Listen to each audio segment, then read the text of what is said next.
is it? Streams and videos. Ultra. Oh. We are currently doing PRs on my Twitch. On the team overview, how do I change the page, you might say? You'll see at the top on the team overview, on the top right corner in column A, on row AJ, you see the little square there that says 1. That's how you change it. Wait. I'm currently the number? Yeah, the number. Okay. You change that based on the draft position. So okay, hold on. So like if you were, yeah, so if you were to change it to give it a moment, and it would change over to the second pick. Okay, perfect. Okay. Damn, I have not sent my link in a hot minute. Holy shit. Swear I streamed fairly recently.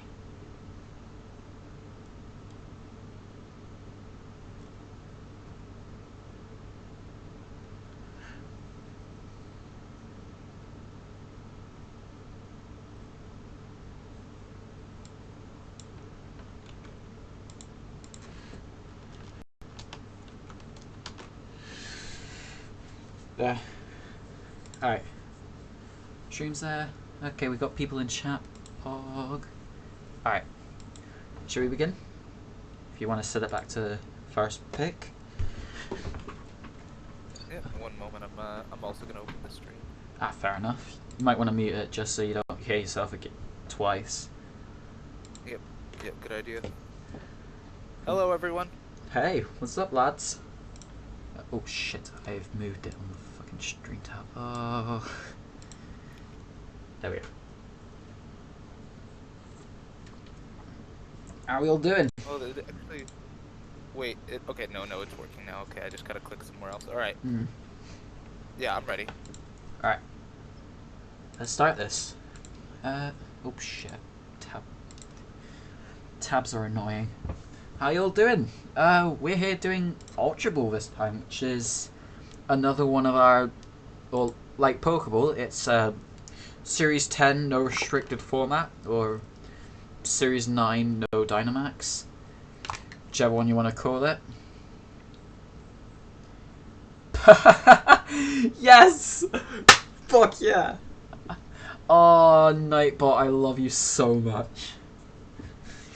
Someone... Spamming is against the law.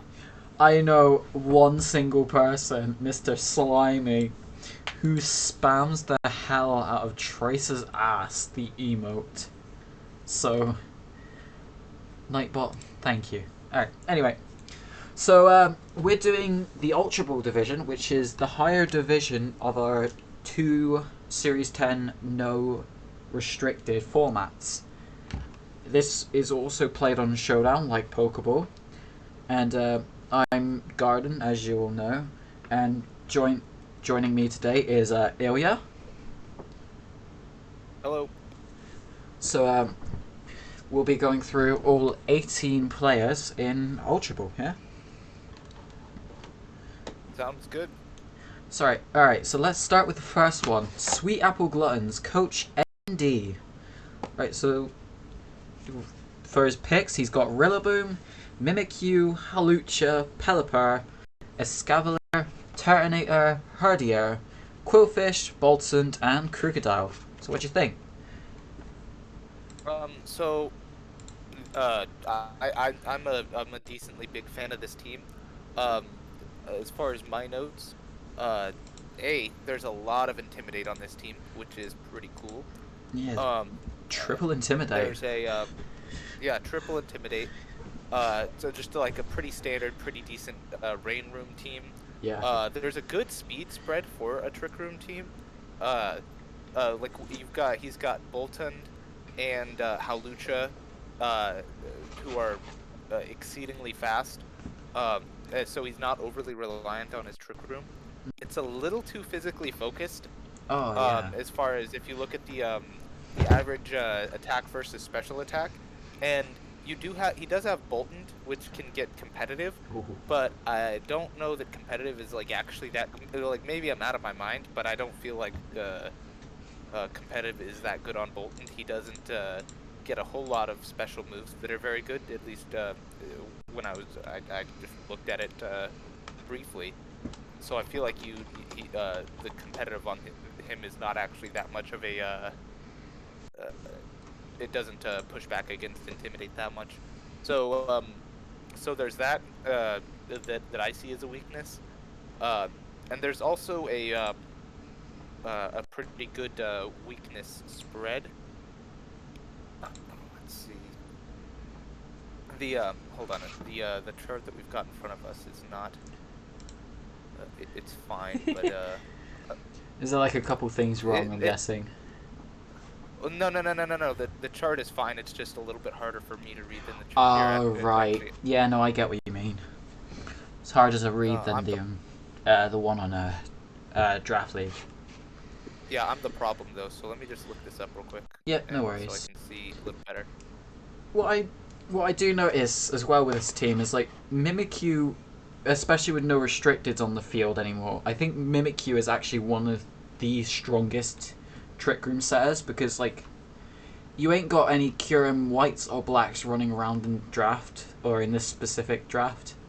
So like you don't have to worry about Turbo Blaze. I think the ability's called like straight up OKOing you. That's a Yeah. Okay. handy thing.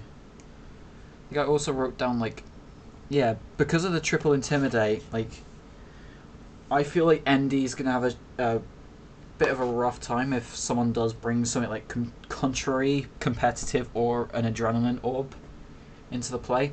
I would really love to see someone bring in an adrenaline orb against ND. That would and like have it work. That would be that would be fun because I feel like that item is just underrated. Now on the weaknesses as well, and I agree with you there. I hadn't even considered adrenaline orb on the weaknesses. Now that I'm looking at the Exactly. chart that I was more used to, It he's sucks only because got no one three. does. He's only got three that are in the red, and only by one. And they are flying, ice, and rock, which are like definitely good at attacking types. Yeah. But on each of those, uh, well, maybe flying's a little difficult for him. Bolton Mm-hmm. again, not. I don't think he's gonna make a huge amount of use out of him. Maybe I'll be wrong. Uh, uh, Bolton is really fast though. Yeah, it Um, is. but on each of those, you do have a good way of getting around them. Mm. For instance, uh, while he does have a pretty good ice weakness, his strongest mons is Cavalier and Turtonator, and as well as Halucha. Uh, or how should I say? Obviously, Rillaboom's his best mon, but his you might say his centerpieces all have good ways of dealing with that. Same, not quite as true with flying, but same with rock. Uh, Halucha and Turtonator and Cavalier all have good ways of dealing with rock, despite some of them being weak to it. So Mm. I'm not super worried about those weaknesses. I think he's got a really balanced weakness chart and a lot of good ways to deal with a variety of types. Mm. And Bolton can even deal with ice moves pretty well, because there aren't going to be a whole lot of ice type Pokemon. It's usually going to be water folks. So, Yeah. overall, I do like this team. Um, I do think it could use like one more really slow, really strong mon. But again, Mm. you've got Turtonator, which is fine. But perhaps like another special attacking person under Trick Room. Yeah, that's probably the one thing I'd suggest as well. Something to hit special, or something to hit something specially. Like aside from Terminator, there's not much. I mean, I guess you could argue Bolton can do it, but like, eh. Bolton has 121 speed though. Oh That's the yeah. thing that I'm worried about. Granted, you have a lot of variety, right? Because you don't always have to go into Trick Room. Mm. And fair enough, but still. Yeah, I see. So, well, Well, yeah. So how do you rank this? uh, I'm gonna give it a 7. I definitely think it's a strong team as a whole. But, like, the one or two things is really, like, arming it. All right, and I gave it a 7.7. Fair enough. Let's see, what is it? Don't worry, under... I got it. Oh, okay. Oh, fuck, I think the, Uh-oh. Alright, you've been given a 4.9 average. The computer's spoken. You're done for. Bear with, I'll fix this. The spreadsheet never lies. It's not actually set up for two people, so like the average might show as lower. Oh, oopsie doopsie, I'm showing off code. Who would have seen that coming? So that should... Oh, right, never mind. The code on the bloody dock itself is wrong. Yeah, you're adding all... Wait, what the fuck? 2. Do that by 2. Alright. Yeah, that should be right. Give or take. Okay. I don't know if Nihilego is still available, but just judging by the weaknesses, a special attacking rock type, especially one that could function under Trick Room, could be a really good addition, perhaps over the well, Herdier is E, and so is Quillfish. Honestly, wait, Quillfish E? Omastar is available. Omastar could really work for you. Like, Omastar is legitimately good. Rock type, so it goes well with your weaknesses. Swift swims, which you don't actually have a swift swimmer. Quillfish. No, yeah, sorry, you do. Yeah. To be fair, I forgot it got it as well. Don't worry. Now, I'm even kind of a little upset even recommending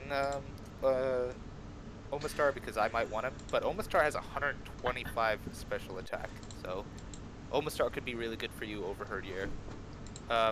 But yeah, that's my final thoughts there. Do you want to move on to the next team? Yep, I'm down to move over. Alright. Going on to team number 2, it is Ilya's very own team, the Springfield Shedinjas. So, alright, you talk first. Alright, so the notes I wrote down is you've got... I definitely did notice that Raincore, Polito Kingdra. Not sure how good it is in non-max formats, but I know for a fact it's done quite a lot of damage in max formats. So like, I can potentially see that sort of lead coming up, or like that sort of lead popping up every now and again. You get potential beat up options. Like, I know we don't see that as often in this sort of format, but it's always nice to have because Dracloak does indeed pick up beat up, and Arcanine's just justified more. So does Whimsicott, by the way. Oh shit, yeah, I forgot about Whimsicott, never mind. So both 2 beat up users. Actually 3, but Durant is never going to use beat up. Watch it miss the first attack because of Hustle. That would be gross. But Hustle Durant, I have definitely seen Hustle Durant do some work, so like that would be apparently cool to see. Oh, go ahead, sorry. That will apparently definitely. He no longer learns Hone Claws. Wait, okay, we're looking this up right now. Yeah, he's I was building my team. Spoilers for my match. I was building my team, and he was disallowed from learning Hone Claws in season 9 or whatever. Oh, that sucks. Yeah, it's like it actually it messes with a lot of what I'm hoping to do. So that's really unfortunate. Because I had actually chose not to trade into Scizor, ultimately, thinking that I could just Hone Claws him. But again, I think Durant's pretty good, so I'm not super worried about it. Wait, where the hell am I? Oh, there we are. I think I might have accidentally. Where's the Arceus Kappa? Thank you, Oxo. Trade input. Arcanine and Arceus are the same mon. Except for Arcanine, it gets a +4 boost instead of a +2 boost. Wait, did I accidentally call it Arceus? Before he starts extreme speeding. Oh, he's already made a trade. ND's already made a trade for the Omastar. Wow, based. Yep. That's great. But, like, yeah, I also noticed the Zoroark. I don't know what you're gonna do. Wait, Quillfish. Oh, Gamer Town. Why is Omastar better than why Quillfish instead of since presumably you're watching, why Quillfish instead of Herdier? Thonk. Did you just feel like you need the ghost resist? We'll wait for his reply. Like, I did see Zoroark. I don't have a clue what you're gonna do with it, and I'm really interested now. Why'd you pick it up? Like, are you willing to tell why you picked it up? It's probably Yeah, so I feel like especially after my trades, my draft is all about strong openings that where I can bring a like for instance, right? Obviously you see Kingdra and Politoed, but I could bring Politoed Gothorita, I could bring Politoed Durant, I could bring Whimsicott Arcanine, I could bring uh Whimsicott some Durant, and so on and so forth. And the idea for my draft was that I had a bunch of different, not just like two-mon cores, right? That could be the opening, but you could never know which two mons, even if you knew one of the mons, were going to be in my opener. And I think that Zoroark compounds that in the sense that, like, so you're keeping the. you know what I'm saying? Because it can pretend to be somebody else, especially with Shadow Tag. So that's what I'm hoping. Yeah, so you're keeping people on their toes in a way. Yeah, I think my team just generally plays into Zoroark's strengths, and also, that was the main stuff. I also needed a Dark Resist. I am ready to see someone call hacks and seeing a Durant use something like Swords. I don't know, like something that doesn't get Sword Stance use Sword Stance, and just like, wait, what? What the hell? Well, it could be Nasty Plot, right? Oh yeah, or Nasty Plot. Never mind. I mean, and then it turns out it's real Durant. Let's go. Yes. I gotta ping this guy because I gotta know. I think he may have left the stream. Possibly. Let's have a look. It looks like he did. I'm not entirely sure though, because streams be funny, you know. Anywho. What else did I write down? Yeah, Prankster from Whimsicott always. Oh, normally a Prankster from Whimsicott is really useful. Not it's. What am I trying to say? English. Damn. Whimsicott is like, it's got to be like one of the best Prankster mons, like in Sword and Shield as a whole.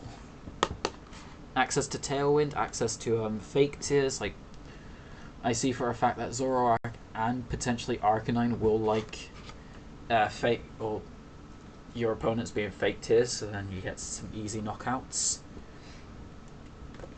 Access to Sunny Day if you.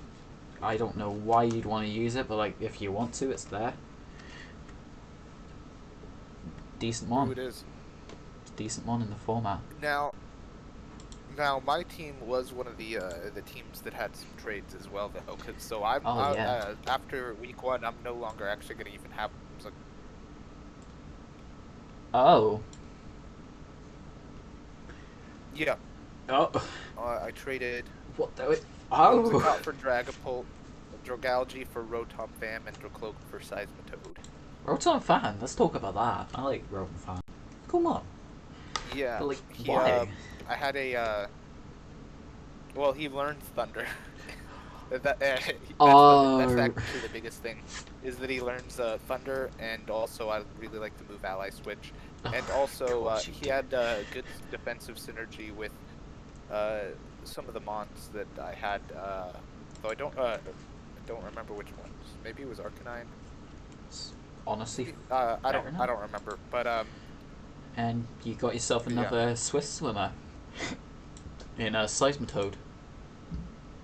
Yeah, I didn't feel like I had quite enough physical attackers. But I'm hoping that this can be just a better use of my points, because I feel like my original team, despite having some stuff going for it, was pretty scattered actually, and how I had talked about wanting to have a bunch of different potential openings. That was true to some extent, but a lot of the glue and a lot of the connective tissue didn't really come together perfectly during the draft. Some stuff got meanly sniped, Mm. And so I felt like I had to make some changes and change things around, and I'm hoping it'll be for the better. I think it will. I really like Dragapult on my team. Fair enough. It's So what was your initial ranking for, or what was your initial number that you gave this team uh pre-trades? pre-trades. Huh. Like, this is the hard part about doing the rankings. I like part. It's like you don't want to downright, or I don't like downright saying, "Oh yeah, I think this team's better than the other, or better than another." But like, I don't even know what I'm trying to say. Um, oop, I'll give it a I'll give it a 6.5. I gave it a 5.5. Fair enough. I was not a I was not a huge fan. I thought it was pretty scattered. All right, let's move on to the next team. Yep. Team number 3. This is Bardo, the Phoenix Rising Voltage. For his team, he's got Indeedee Female, Hatterene, Blastoise, Torracap, Bisharp, Trevenant, Drifloon, Galvantula, Regidraco, and Selgor. My gosh. This is a classic Bardo team. Exactly. Like, I remember seeing in, like, one of the mod chats that we got, Bardo basically laid down everything that he wanted to put on the team. Like, I think originally he wanted to go for Silvally, which I think could have been really damn scary. Like, putting personal bias aside, Silvally is like, I feel like Silvally is a nuisance to prep for, like, because it could be like any type you want. Yeah, I have to prep for Silvally week 1. I'm pretty sure I figured out what what type my opponent's gonna be on for week 1.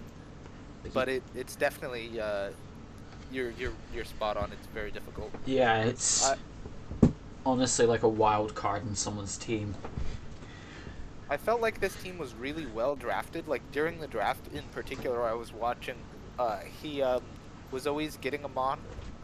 I wouldn't say like early, right? But like, for instance, Torracat. I think he drafted Torracat round 3, maybe even 2.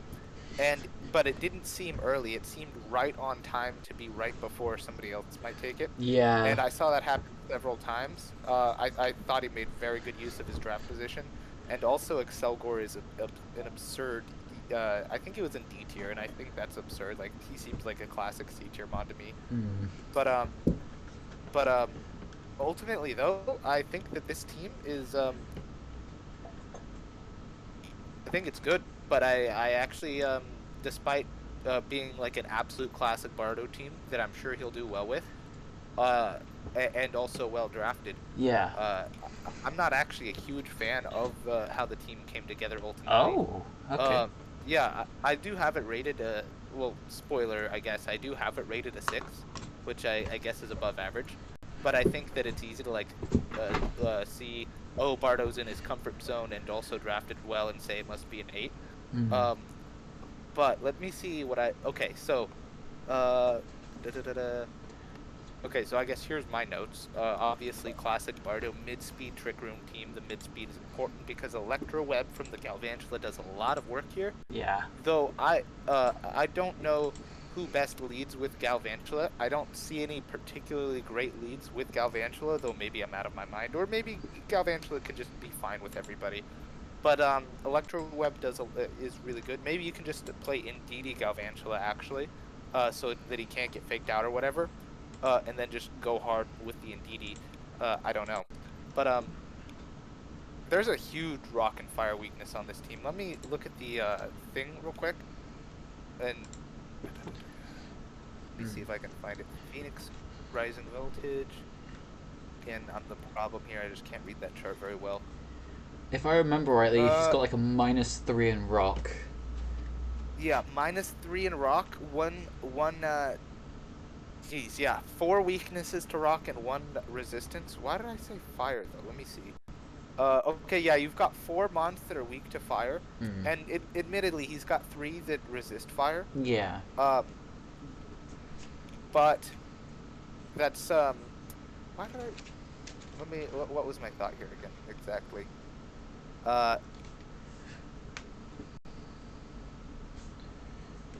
Well, I guess maybe the fire weakness is a little bit overstated, but especially rock, and in general, like a lot of red squares that I see, which is not always the hugest deal, obviously, but the while like obviously like Indeedee has follow me, and so does Blast. You know what? Actually, since Blastoise has Wait, follow me, who could no, Blastoise lead with to Blastoise take? does not get follow me in this format, I don't believe. Oh, really? I think that's only in Napdex formats. All right, can we find this out real quick for certain? Yep. I don't want to go on Showdown again because, you know what, oh, fuck.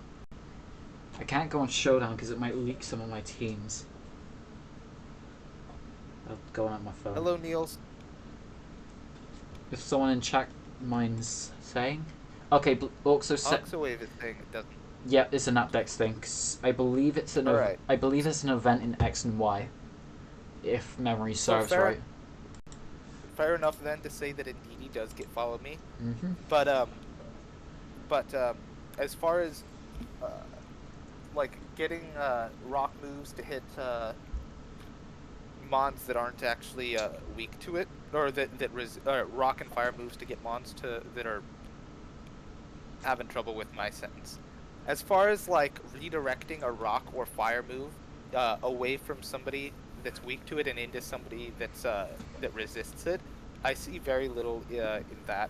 I honestly feel like despite having a lot going for it, and also again he's in his comfort zone. Yeah.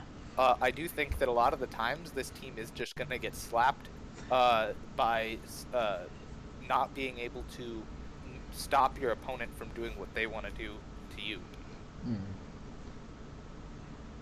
But again, a lot of the times your opponent's just like not going to be able to stop you from doing what you want either. Like obviously in DDF plus Hatterini is crazy, Indeedee plus Blastoise is crazy, and so on and so forth.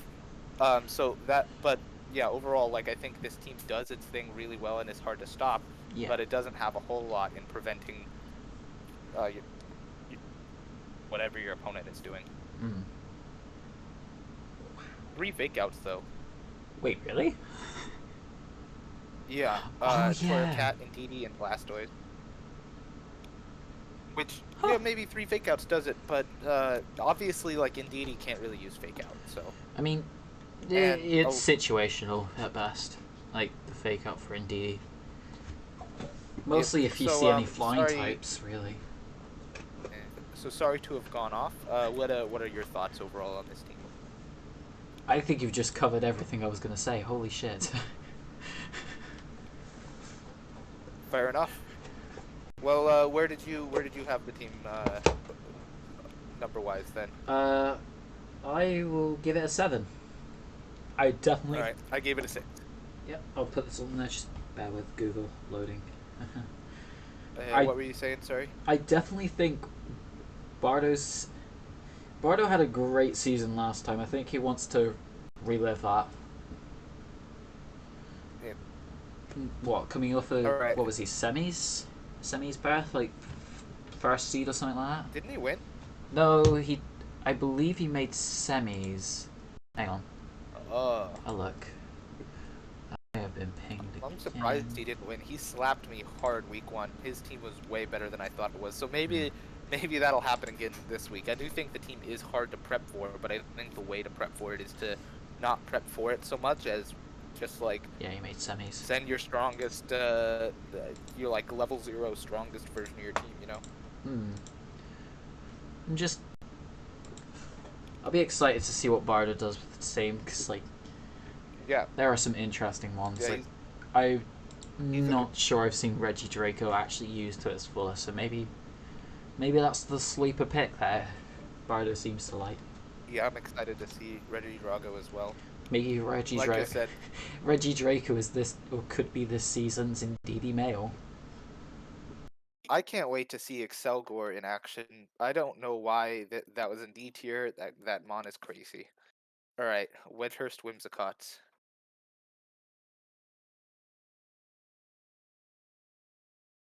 You there?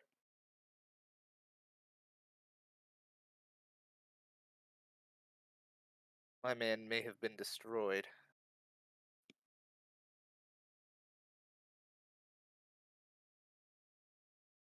I think I forgot to put.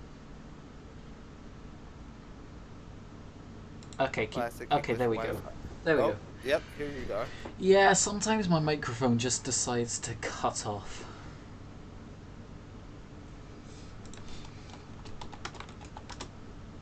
So what are your thoughts on this team? Well, Mono did come off of a, what was he, like, I think he was a runner-up in Pokeball last season. So, it'll be fun to see exactly what he does, but, like, from what I've written down, like, I instantly, like, one of the first things I see is Rotom Wash and Manectric. Like, I don't know why, but I have a small incline that he might accidentally screw himself over with the lightning rod shenanigans. Huh. I don't know why, but like that is. I don't know. Maybe it's just me being scary. So he was the runner-up last season, did you say? Yeah. He was the runner-up in Pokeball last season. He Okay. I don't know why that wasn't written on there. I can fix that now. Runner up. One embarrassing thing about this team, doesn't have Whimsicott. That's embarrassing. That's completely, like, it's one thing if your mascot is like a D tier mon, it's just like, okay, yeah, bad mon. There we go. It's another if your mascot is Whimsicott and you don't have it. None other than And it's shiny available starting Whimsicott. next Oh. week. Oh True. yeah. Mono, pick up Whimsicott, okay? Go for it.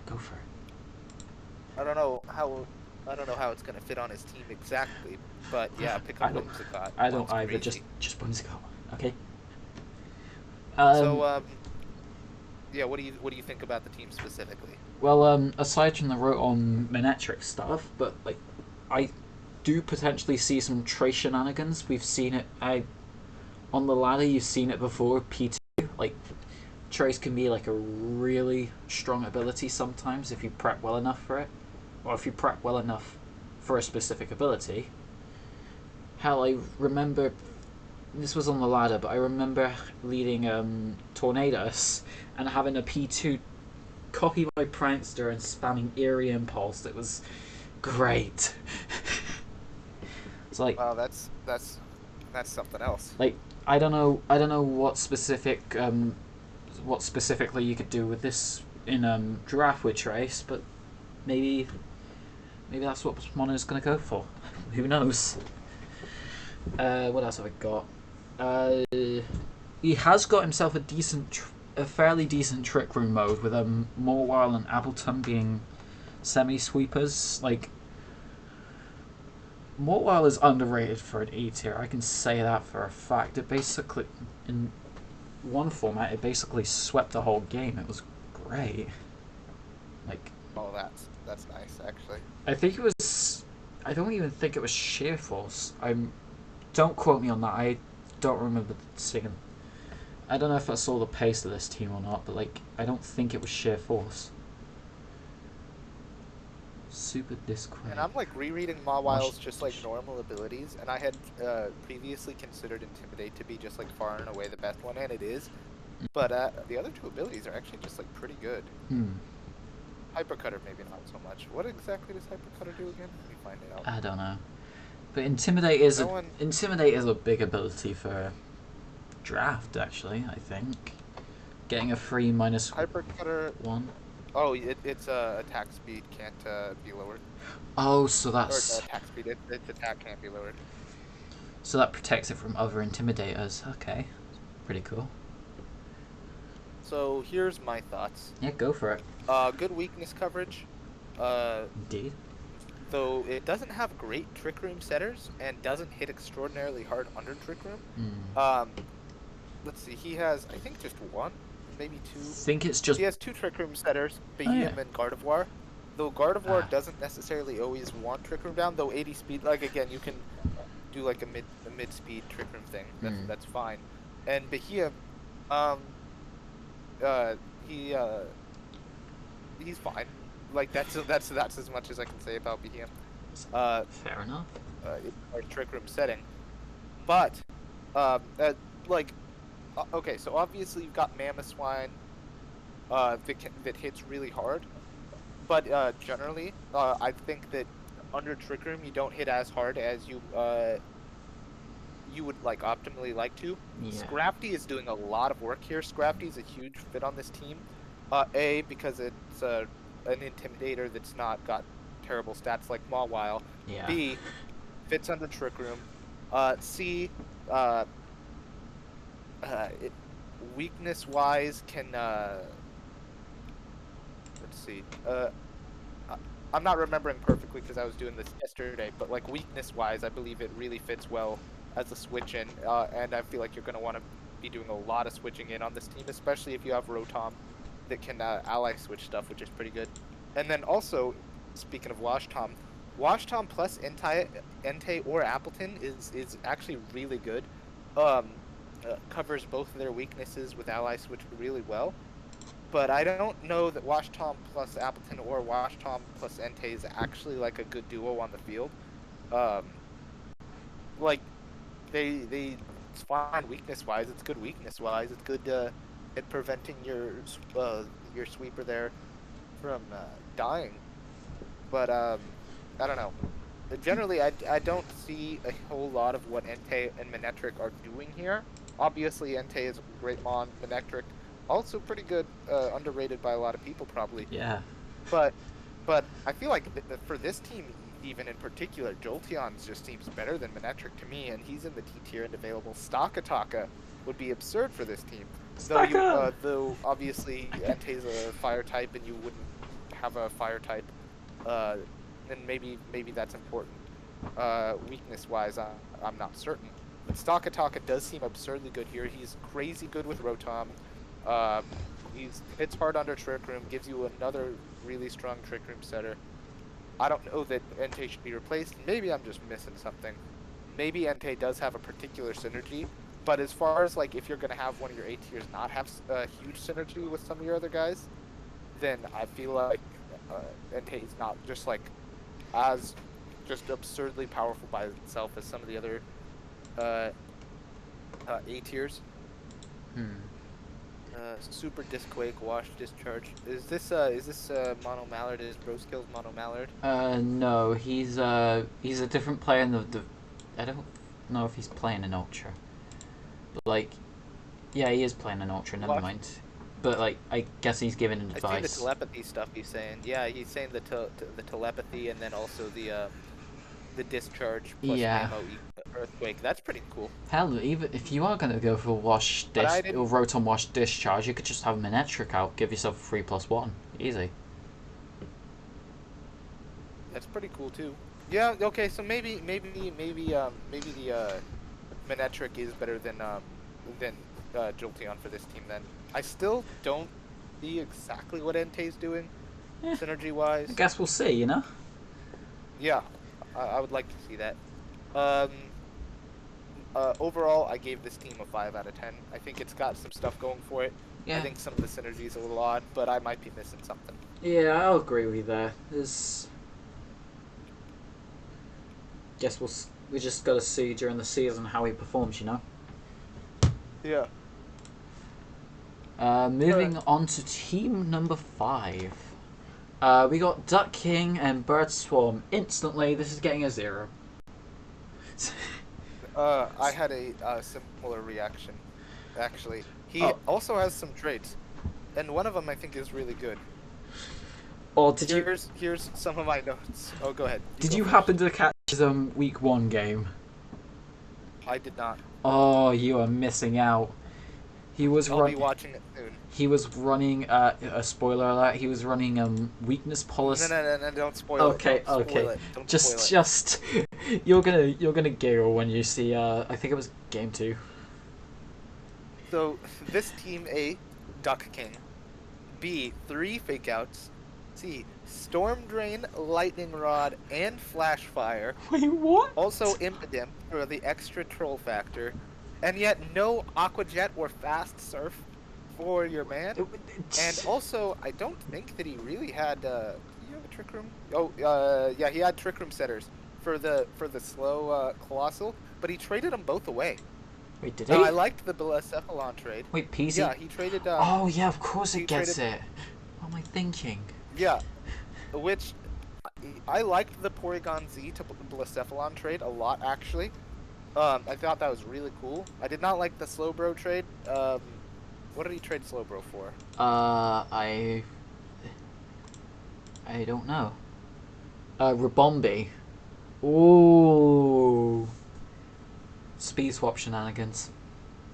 Yeah, I like and I like Rabombi in general. I actually like Rabombi for this team even. But I feel like you also just really need a Trick Room guy, right? Like if your Colossal is gonna do something, especially given that you don't have an Aqua Jet or a Fast Surf, I think the meme factor of Impidimp, 3 fake outs, and the Storm Drain, Lightning Rod, and Flash Fire is really good. But I just feel like this team is falling apart constantly.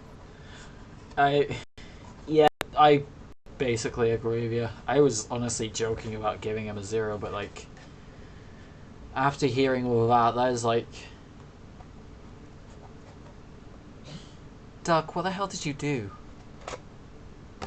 He's gonna style on some kids. I give him a 3. I feel like this team could easily become really good if you used like your extra 3 trades and just like really made something work, because the things that are going for it could work on a good team and could make a good team really crazy and difficult to do anything against ever. However, I do not think that this is a good team, and thus they aren't gonna really accomplish much. Yeah. Now, I don't think that it was necessarily intended to be that great of a team, to be honest. Maybe I'm wrong. Maybe this was like a serious draft, and I apologize if I've offended Duck. I really like this draft. I love this team, and I would really like to see it be a good team as well as a really cool team. Please don't try styling on people like you did week 1, Duck. Just, please. But yeah, I agree with you. I'm gonna give him a 3.5. I don't know what else to say really. Let's go on to the next team. Team number 6. This is Sequeriton, the pinning chess pins. Teams consisting of Incineroar, Bronzong, Conkeldurr, Arctozolt, Aromatisse, Dugtrio, Vullaby, Suicune, Vanillux, and Haunter. I'm going to get this straight out of the way. Aside from Dugtrio and potential Hail modes, I feel like this team is going to be more often than not in Trick Room. Yeah, absolutely bulky Trick Room. Which I think is sick style now. Like, just bulk and Trick Room. Stop the opponent from getting kills. Guess you could call it stalling, whatever you want to call it. I've got to mention that Dugtrio plus Haunter is not a Perish Trap, Cigarettin. Or however, I'm not actually sure how you say your name. I don't. That does not qualify as a Perish Trap. Don't even try to get cheeky. Like, I know I just mentioned about mostly want to be in Trick Room, but Suicune is a fairly decent Tailwind setter. I was going to say Trick Room. Don't ask why. When I was writing the note, I only saw that Vullaby was his only ground resist, but like, I didn't see that Haunter gets Levitate because I was using this, so it said Haunter was weak to ground. Bronzong also gets Levitate. Oh shit, I never saw that, my bad. So, scratch the ground weakness one. Go ahead, sorry. Scratch the ground weakness one, yeah. Aside from like the Hail Arctozolt mode, which is pretty detached as far as I can see from anything else, I honestly don't see what any of the C tier or below mons are actually doing and bringing to this team.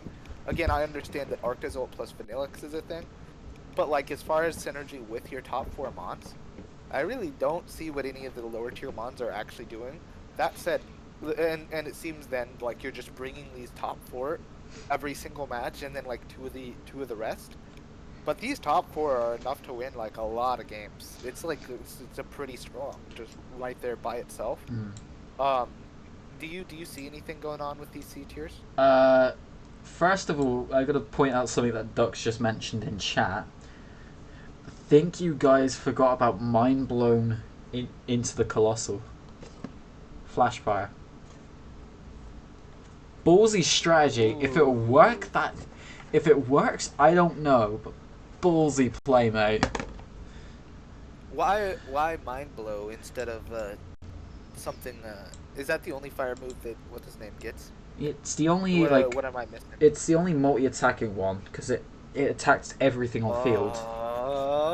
Oh, okay, not bad. All right, Ballsy play, okay. but I really like that trade even more now. We just got to see if it actually works and doesn't kill your Colossals. Doesn't kill. It can't kill the Colossal. It has Flash Fire. Sorry. No, it's not going to be Flash Fire. Sorry, it's going to be Steam Engine, isn't it? Mind Blown is fire, so it probably end up being Flash Fire. Wait, Steam Engine is from fire or water moves, isn't it, or just water moves? Steam Engine is just water. It's just water type moves. Alright, hold on a second. But no, is it? Yeah, it's fire and water moves.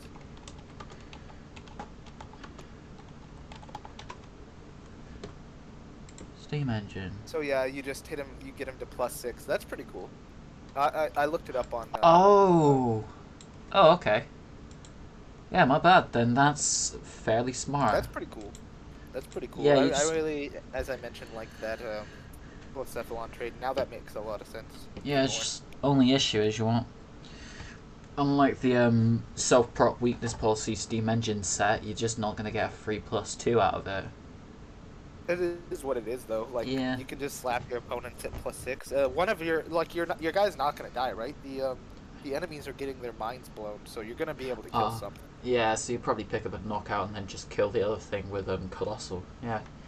You know what that is? You can honestly what just. The fuck is What's that crazy is Blacephalon can't even be faked out. So you run Choice Scarf Blacephalon and just like outspeed your opponent. You can honestly just mind blown twice in a row, to be honest. I mean, I guess we'll see how that works, you know? Yeah, I think it actually might be stronger than.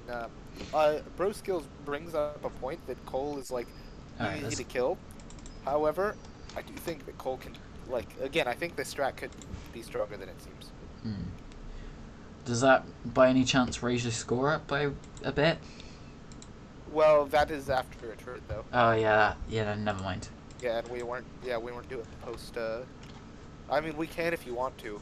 We can do post trade stuff. We'll just have to go back to mine and see if that adjusts. But I mean, we can change it afterwards if you want. Because there's like what? I'm fine with whatever. 1, 2, 3, 4. Yeah, not. All right, going. Let's actually carry on with sick this time. Yeah. But yeah, so what are we missing? Is there anything that I'm missing about any of these C tiers? Do they have better synergy than I think with the A and B tiers? I mean, like, if you don't run the hell, I mean, if you lead Aromatisse Bronzong, they can't exactly predict. Wiki. Aromatisse gets the ability Aroma Veil, which acts like a I'm pretty sure that acts like a mental herb in its own right. So like, if you lead Aromatisse and Bronzong, you can set up Trick Room with. Well, you can set up Trick Room with either of them, but like, you're safe from taunts. So yeah, Aroma Veil is pretty good. So yeah, I guess you could call that synergy. Yeah, I mean, that's pretty good synergy. They're not like great on the field together necessarily, but that's pretty good synergy. Yeah, that's fine. Aside from that, I'm not entirely sure. No. Aromatisse could actually carry a weakness policy, and Ooh. Bronzong could just like slap it with something, with a gyro ball. Actually, I think. How does gyro ball work exactly? Hold on. It's based on the speed, so like if the Okay. Pokemon's speed is close to it, it won't do as much damage. Yeah. So you could gyro ball it and weakness policy the Aromatisse. So yeah, That could be cool. that could be All right, cool. Yeah. that does affect my rating a little bit. So yeah, All right. that's at least some. Anything else? Um, I don't think so. No. All right. Okay. I gave this team. I had it at a 4.5. But after that, I've got it at a 5.5. I think that actually is pretty big. I'm gonna give it. Yeah, I'm gonna give it a 5. So you said 5.5, yeah? 5.5. Yep. All right. Alright. Okay. Let's move on to the next one. Alright. The Scuba Squirtles. Aha. Coach number 7. Yep. Niels' team. Right. This was kind of the point where my notes just kind of like became gradually worse and worse. Like, most of it's going to be off the top of my head. And just like, yeah, we're going to roll with it. So, like, as we were saying about earlier, Silvally is a sleeper pick. Like, just like, mostly for the fact that, you can't exactly predict what it will be. I mean, you can, but like, there is like what, a 1 in 19th chance that you'll get it right. How many I think types it's is there? 17. How many is it? 17. I think there's 18 types in total if you count normal Silvally too. Because like, Maybe it was 17 before. It's either 17 now or 17 before. It might be 18 now, yeah. After Fairy type was added. this is the only logo I had on hand. Okay, Niels. Speaking of, my team has also changed, though I haven't sent the new logo in. I've got to touch it up. Fair enough. It's I'm the gonna be only. the Mountain Home It. Mawiles now. Fair enough. It's the only logo I had on the drive when I was sorting out the docs. So sorry. But yeah, like Uh, Silvally is like, it's kind of like, personally I see it like Ditto in a way when it comes to drafts. Like, you can't exactly predict what it'll do. As far as the team itself, uh, Cresselia is doing a lot of work here. Oh yeah. Um, I really like how he has a good mix of slower Trick Room mons Mm. and faster mons. I think this team is actually like unironically probably the best in that regard as far as not knowing whether you're going to bring Trick Room or not. And in particular, I think that it's good that Cresselia is also good just as a partner with a lot of the faster mons. I Yeah. think that's pretty cool. I think, as you mentioned, Silvally can be a lot of glue. Yeah. And I think that if you are on the back foot or predict wrong, this team can just slap you. However, I think this team is basically all physical Yeah. and with no competitive or anything to punish intimidates, which is really unfortunate. Silvally, Gastrodon can technically attack specially, and I guess Mm. Tapu Koko can. But realistically, you're going to be running a lot of special move or of physical moves, and you don't really have I a way mean, to push back against that. you could. Um, Special Raichu could work. yeah, Like, but I feel like he's going to be a support mon here yeah. more often than not. Like obviously he's going to be able to do damage, but I do see that as a major weakness. Um, Also though, this team probably makes the best use of Flareon out of any team that I've seen. I don't remember exactly why I put that, but I stand by it. I think this is a really good Flareon team. Decent team, yeah. Like, we all know that. I was about to. Oh, the doc's wrong. You could even run, actually, you could technically run Special Flareon even with Ooh. Darmg. Yes, Because you you're going can to be use the baiting out of, sheer force. well, the Flash Fire Yeah. is what I'm It's saying. You supposed can to be guerrilla bait out tactics, but it's fire. like the wrong. It says the wrong thing. Oh, okay.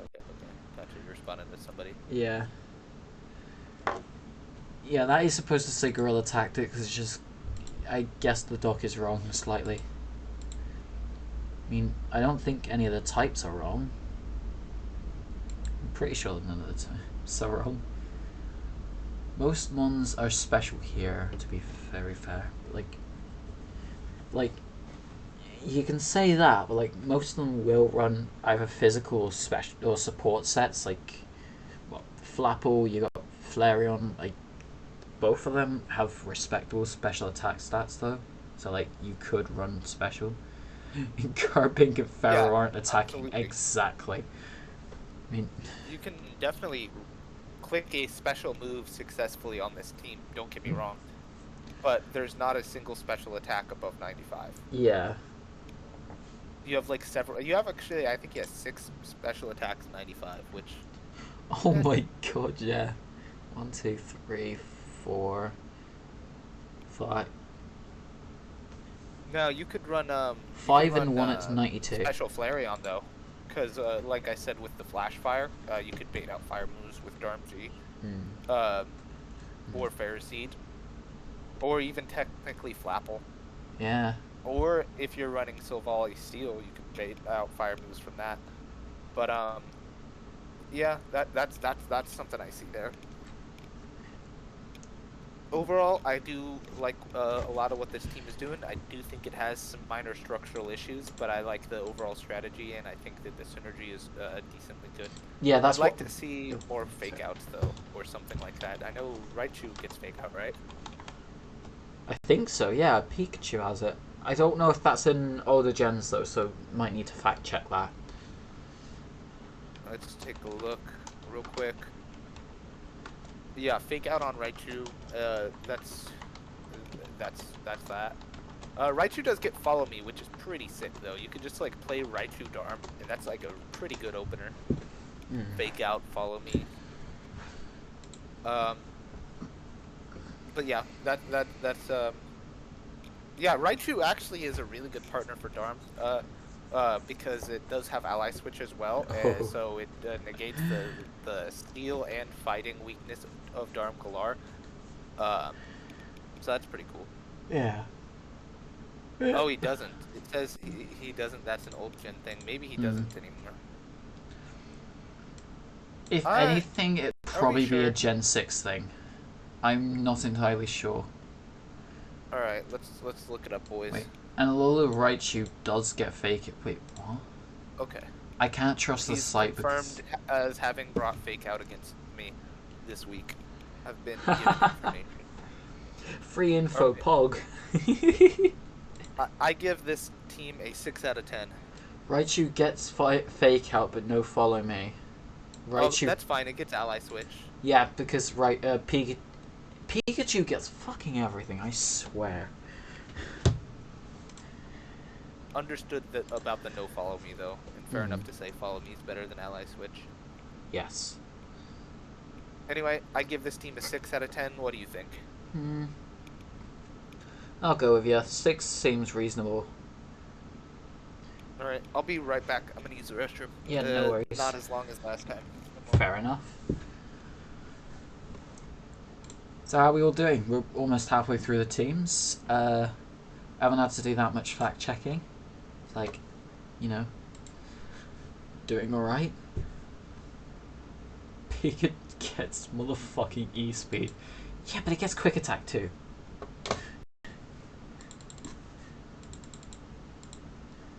We vibing. Pepe is nice. I've got shit to do.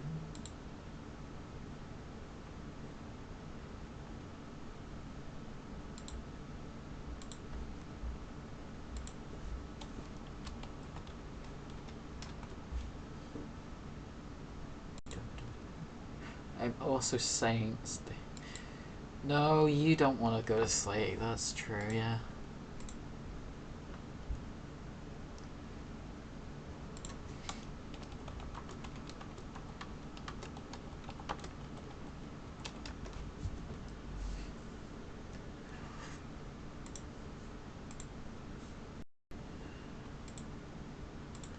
reminds me, I'll probably ping the guy in the morning. Oh, there's a safari match that went on.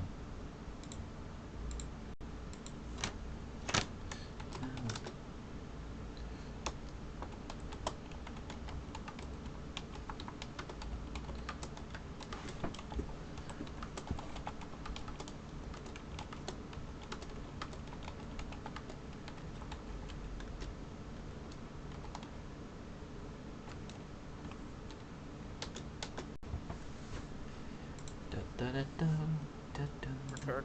Hello. Alright, who's next? We got the madman, the heavy drafter himself, Mr. OT, the Massachusetts Meltons. Yeah.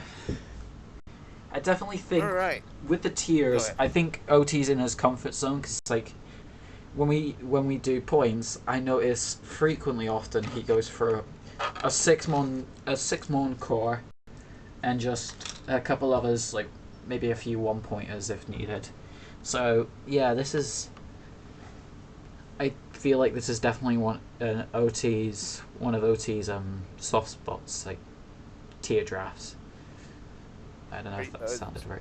Like soft. When you say soft spots, are you saying like this is his comfort zone, or Yeah, are you saying like that this is like something that's weaker? So one of his comfort zones, I mean. Yeah. Okay. Okay.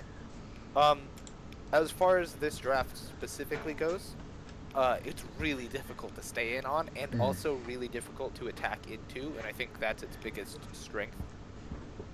Yes. Because it's got very good defensive and offensive synergy, in particular between the top 3 mons, but also just kind of going down.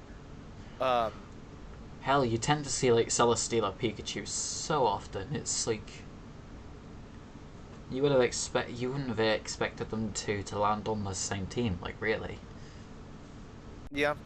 So I like. It is obviously top heavy, and that's not necessarily a bad thing. I really like what's going on in this team in abstract, but like just so say you've got a Latios out, right? You could click an ice move into it. Doesn't work because then it's going to be Urshifu. You could click a dark move into it. Doesn't work because they're going to bring in Urshifu. You could click a fairy move. Doesn't work because they're going to bring in Celesteela. You got Celesteela out. Click a lightning or fire move into it. Obviously, there's Raichu, but also Latios. Not weak to either of those. Swampert as well, ground type. Yeah. Urshifu, click a fairy move, boom, Celesteela. Click a fighting move, boom, Latios. Click a flying move, boom, Raichu or Celesteela. Yeah, it's really hard to attack into these guys, and they're also fast, kind of bulky, and hit really hard. Yeah. It's hard to stay in on this team. It's one of, if not, it's one of the scariest teams in the format, or like, not in the format, but like in this division. Like, Go ahead. What's even stranger for, or personally, I can see OT potentially bringing out like Fungus and potentially Porygon too. That's even better. Yep. Yeah, I think that there's reasonable uses for all the lower stuff as well. There is one mod that I don't really see the use for. That's Leafeon. I feel like he's just there to exist as a grass type. I think he showed up in the week 1 match. I don't know if he already played or not. There's also okay, yeah, I'll have to watch that as well. For some reason, and I'm not sure why, because looking at the mons, this seems to not actually be the case. The average special attack is pretty low, only 80 compared to like 93 for physical, which I find to be a little odd, to be honest, because it doesn't look to be the case. I'm not super worried about that, but it's something worth thinking about why that might be the case. Yeah. Also, the average speed is a little bit lower than you might like for a mon, or for a draft that's not that. It's like a bulky offense in the sense that it's hard to attack into, but these mons are decently bulky, but they're not like full on bulky offense, and because of that, like you would obviously like to have at least one Mon like up in the 120s. Right now, you cap out at 110, and you do have a high average speed. Yeah. But that's something worth noting is that if your opponents are going to be moving before you, they might just click neutral moves, right? Like and then it can be difficult. Yeah. But there is good priority though. Oh, so yeah. Honestly, this team... If I had to prep against this team, I'd be kind of scared. Ice table things. Yes, that's exactly why. Team is fairly scary. Like, I know people say that Celesteela as a mon just doesn't work in a non-max format, but I definitely think it's definitely got potential here. Like, straight up with you. Does you just gotta. Latios get Trick Room or Tailwind? Or both? It gets Tailwind, and it gets. Let me make sure. I Yeah. know Latias gets both. Sorry. Well, no, Latias gets Tailwind. I don't think Latias gets Trick Room. Hold on. Latias, yeah, it doesn't get Trick Room, but it does get Tailwind, and then Latios, fairly certain Latios also gets Tailwind. Because if Latios gets both, then that's two potential modes for him. Like. Yeah. Wait, does he have a Trick Room mode? Oh no, okay. No, you're saying if he gets both. Sorry. Yeah, if Latios has Tailwind, and he's got the potential for both. Like hell, even he only gets Tailwind. Even Tailwind helps with the situation that we were just saying about like the slow speed stat for some of the monsters like Swampert and Celesteela. Yeah, that's absolutely true. You're completely right. I don't think this team is like unbeatable at all. But I do think it's very consistent and consistently strong. And with that in mind, my score is a 7.5. What do you think? I'm gonna give him an 8.5 because I definitely think he's gonna have a really great time this season. Okay. And I definitely think he'll add on to that little resume of his of SCDA appearances. You said you were giving him 8.5. You said 7.5, yeah, right? Yep. Alright. Averaging to about 8, that is... Wow. I mean, as you can see here, he's basically made it to playoffs in every time he's shown up, pretty much. Yeah, he's a consistent player, and I have no doubt he'll be in the playoffs here. Oh yeah, definitely. I don't even... Birmingham B-drills. Another thing just to add on, I don't think anyone, like, in SCDA as a whole, or in SCDA as a whole of people who are still playing, have as many playoff appearances as OT. Like, pat yourself on the back on that one, I guess. That's true. Yeah, consistent guy. Always, usually in the playoffs. Yeah. Going on perhaps to... he'll... Does he have a win yet? I think he did. If not, it's on one to confirm. Yeah, he's already 1-0. 1-0 plus 2. Alright. No, I mean, a season win. Oh, season win? Yeah, he's won twice. He won okay, nice. RPDL one season, and then he recently just won Safari Bowl the season just gone. Alright. Pretty sure he had Urshifu Dark on that team too. I cannot say for certain though, because last season was... Okay. Anyway, alright. Your Momentos, the Birmingham B-Drills. This draft is solid. Looks like Nihilego isn't actually free. Someone's already got it. This person here, Birmingham B-Drills have it. Their team consists of Tornadus Incarnate, Togetic, Nihilego, Thwacky, Tauros, Morpeko, Quagsire, Hitmonlee, Lucario, and Salazzle. Lie down. Hot damn. Yeah. This team goes all the way down, and is I think my favorite team. Wait, wait a second. You're next, right? You were draft position 10. He was 18. He was final pick. Yeah. Yeah. Good night. Take care, Yora. Go to sleep, children. This team is very strong in my opinion. I really like a lot of what's going on here. I really like a lot of what's going on here. Let me actually refer exactly to my notes. All right. Julian said he thinks 8 would actually be the most, and he ties with DJS currently. Right. Wait, there's a few more that's had playoff appearances. Who's the intimidator? Oh, Tauros. Yeah, geez, Tauros. I am curious why he felt Tauros was better than Stoutland, because he traded Stoutland for Tauros. Did he? I don't have an opinion. Yeah, I don't have an opinion. They're both in the C tiers, and I don't have an opinion. I think it may have just been the speed he wanted to outspeed. How the hell did I forget? I approved that. This was okay, yeah, I was gonna say this was in free agency, so this trade has already gone through. I'm a big fan of this team. Really strong openers. Nihilego plus Togetic is crazy. Thwacky helps with Nihilego's weakness. Tornadus, Nihilego's crazy. Tornadus plus basically anybody is good. Hitmonlee plus Thwacky, pretty good. Salazzle plus Lucario for a beat up, pretty good.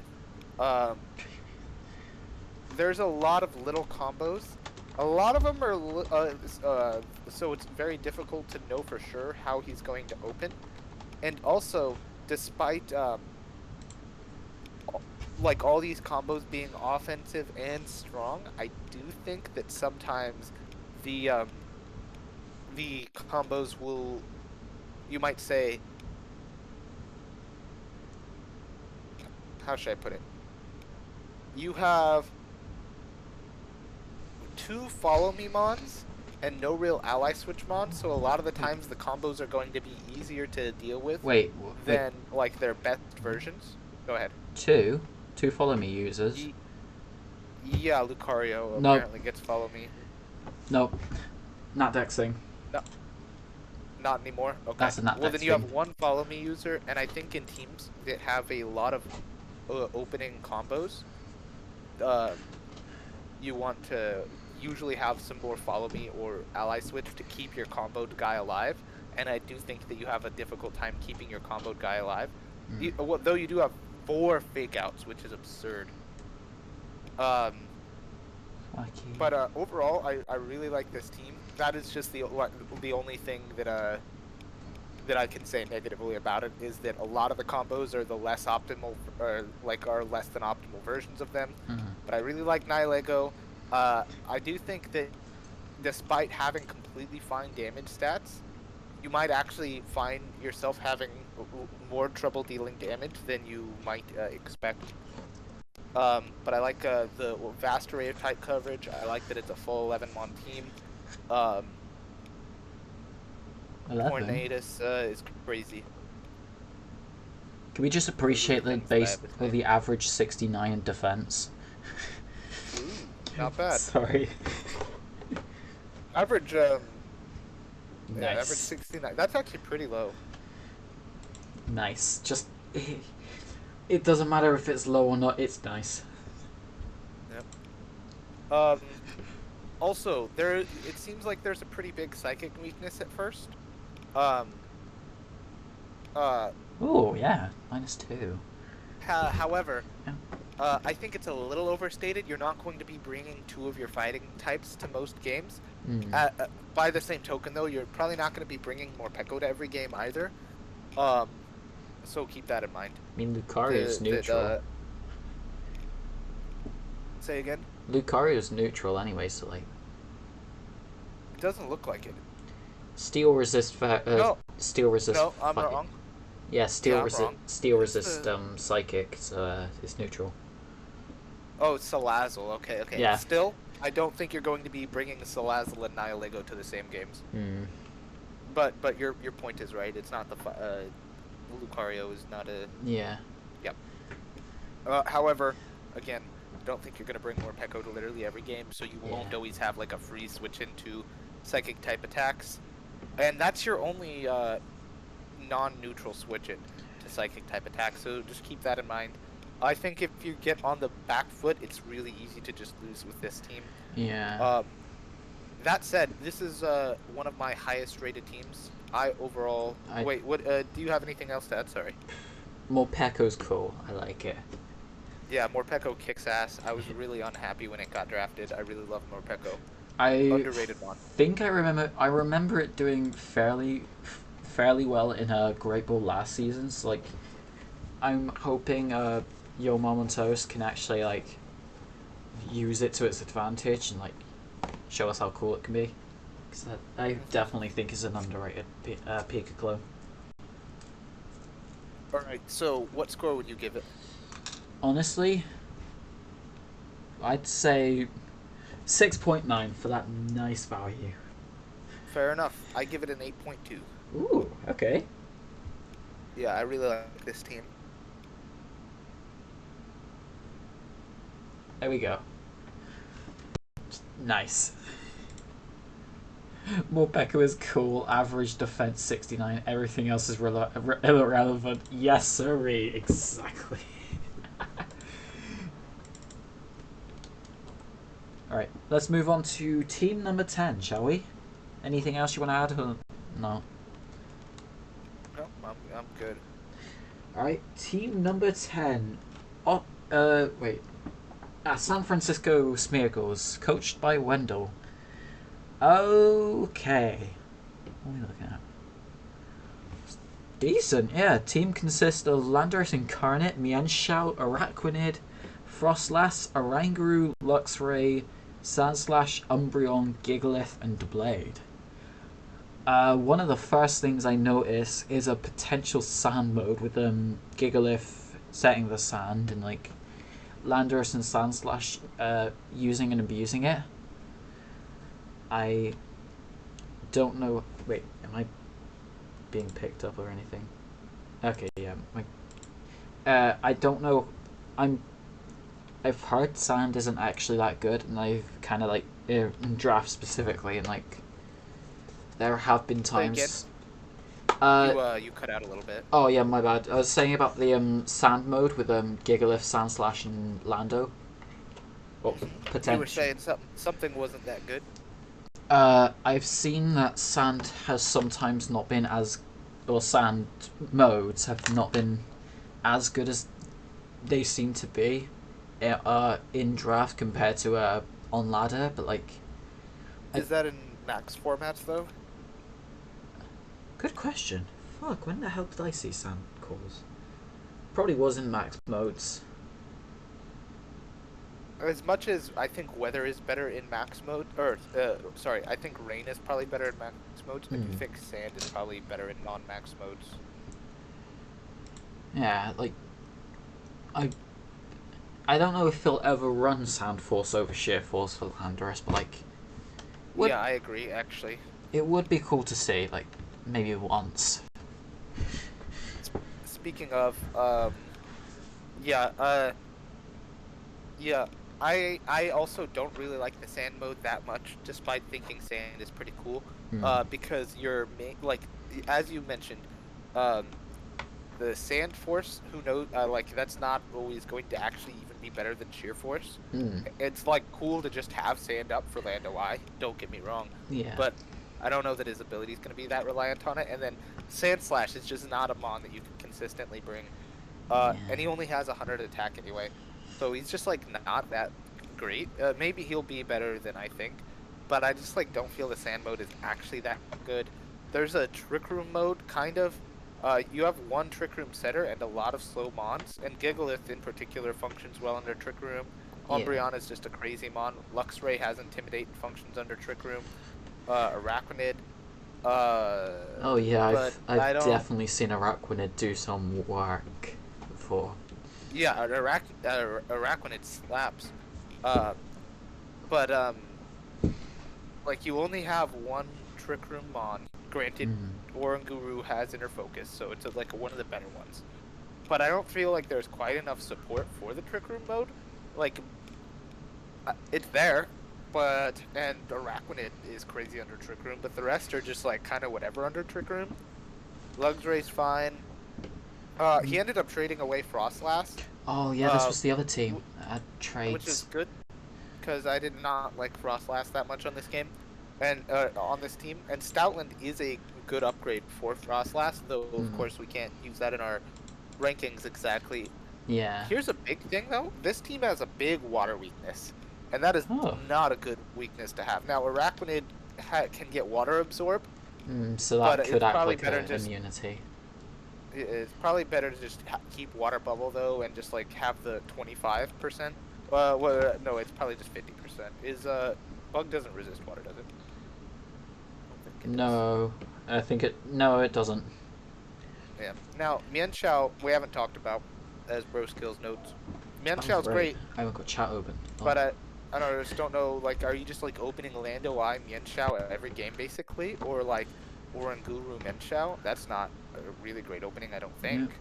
Oranguru is a sleeper So pick as well. I don't know if you saw some of the Premier matches last season, but there was a guy that ran Oranguru next to Octillery, and mad respect to the man. And he instructed the Octillery to double water spout. It nice. like I could potentially see something like uh, instruct being used here. Maybe with like Landorus, maybe the Araquanid, and most probably I could see it working with the Luxray to deal with those waters, Yeah, especially if yeah. it, especially if it gets like two hits. Well, like two regular sort of hits from a Luxray should kill anyways. Like with I instruct as well, so that's like what one turn it's dead. I do like a lot of what's going for it, but I just feel like all of the potential things don't have enough connective tissue between Mm. them. And so yeah, I don't know. Maybe this is a personal preference of mine, but I don't see a whole lot of connected tissue between the various good and cool things that you can do. And even with the Luxray, I do think you just like have a huge water weakness, Yeah. and that's not a good weakness to have. Um but yeah, I would be interested in watching what this I feel like Umbreon's going to do a lot of work, and so is Mm. Mian Xiao. And I feel like this team will actually end up winning a majority of its games. But but yeah, Hell, for all we yeah, know, we could be talking shit about a potential winning team. You know, yeah, perhaps. Perhaps we. Lando I Mian Xiao is hard to deal with. Umbreon Mian Xiao is actually like a pretty good uh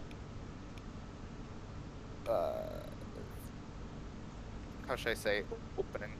I just like don't know how like I guess you're just planning on cleaning every game up with either Lando or Araquanid. Mm. Um and fine. But I don't know. Something about this team feels a little off as far as the I feel like the middle turns of a game are like really odd and difficult for this team to navigate, and Yeah. Umbreon and cycling Mian Xiao out a lot is going to be important for that. Luxray does get U-turn, so that's pretty cool. You can Oh. like Okay. go between Mian Xiao and Luxray. So that's pretty cool. Guts So U maybe that'll turn. help. Nice. Huh? I mean, like it does get guts, so like I don't know if it could potentially run like guts when he uses U turn to cycle through, so like it does more damage, I guess. Well, why Guts instead of Intimidate? Yeah, fair point. Fair point. All right. It's only a small pool. Yeah. Well, anything else that you have thought-wise on this team? Hmm. Not much really. Like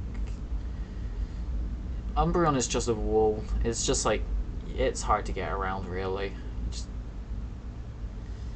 but yeah, this is a solid team, isn't it?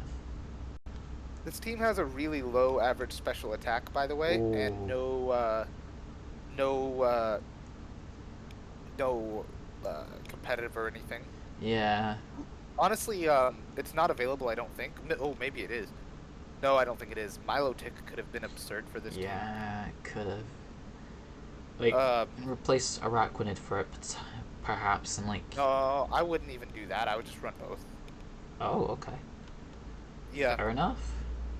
But I don't know where you would put it in. But yeah, those are things I see. I honestly feel like the sand mode could be traded out to like Yeah. fill some hole. Oh, yo, hold on. We're out of our minds. It can't count here, but Stoutland does actually get Sand Rush, so like let's go. But again, Whoa, that's wait, a really? physical attacker. Yeah. Oh, kind of. Ow, that.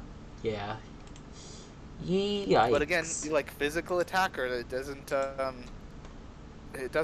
doesn't fix. It's like a cool mon and a good upgrade to your sand mode, but it doesn't really fix any of the other bigger issues with this team that I see. Hmm. Uh, but I do like this team. I think it's got stuff going for it. Overall, I just see it as a 5. Yeah, I agree with you there. It's pretty solid. All right. Like, just gotta. I'll put the score You're in just and gonna have to just. play the middle of your games, your mid games really well. Hmm. 5 All and right. 5. Alright, moving on to Team 11, yeah? Yeah. Much to say. We got Austrian Isopods coming off of their great season in Pokeball, and they are back with their team consisting of Metagross, Crobat, Braviary, Diggersby, Credilli, Rotom Frost, Barbarical, Togepi, Chandelure, and Lilligant. My gosh. Right, so instantly Inner Focus Crobat is like Inner Focus just oh wow is it's a fast one that can get up Tailwind pretty freely next to something like Metagross or something Metagross, Diggersby or Credilli or even like Rotom really, but they're like not too fast but with the Tailwind they can outspeed quite a lot. I think it's kind of threatening really. Yeah, I like this team a lot actually. What can I see on the So for type chart? one, Metagross obviously always very strong, difficult to deal with Mon. Mhm. I feel like probably a lot of people think that he's less good in a non-max format, but I just Yeah. don't think that's true. Honestly, Like, yeah, well, same. he's certainly less good, but he's still an absurd Pokemon, very Yeah. difficult to deal with. Um, Still just hits you like have a good, truck. yeah, and you've got really good switch-ins for him, uh, as well as good two strong ally switch mons for him. Well, Mm. granted, Rotom Frost is not the best partner for him, actually. Um, yeah, Rotom Frost is not a hugely good partner for him. Hell, But I'd love to. Chandelure, I'd honestly love to see an offensive Rotom. Like, actually, yeah, don't. yeah, that could be good, especially Actually, don't like this too with your much. Tailwind, your Chandelure. Sorry. But Switching. Rotom does have Levitate to ally switch into ground moves. Chandelure does have uh, uh, Flash Fire. However, Chandelure is weak to ground, same as Metagross. And Frost Tom is weak to fire, same as Metagross. So it's like a little awkward. Rotom is weak to rock, and Metagross resists rock. Oh, and Chandelure is also weak to ghost. So there's like they can both ally switch in front of them. But there's like some awkwardness there, but the awkwardness is decently covered by each other. I do like the Chandelure and Rotom Frost on this team in general, and also as a synergy with Metagross. But also, Crobat, of course, can switch in for Metagross pretty well. Diggersby, I just feel like this team can switch really well in general. I really, in particularly, like the Chandelure to Cradily pipeline. Mm. You send a water move like Chandelure, boom, Cradily slap you around. Or you send a fire or fighting move at Cradily, boom, you send in Chandelure. And I think that's Yeah. really cool. I think a lot of the Mons have a lot of really good cross synergy. Mm. This is one of my favorite teams here. Bloody hell is that light?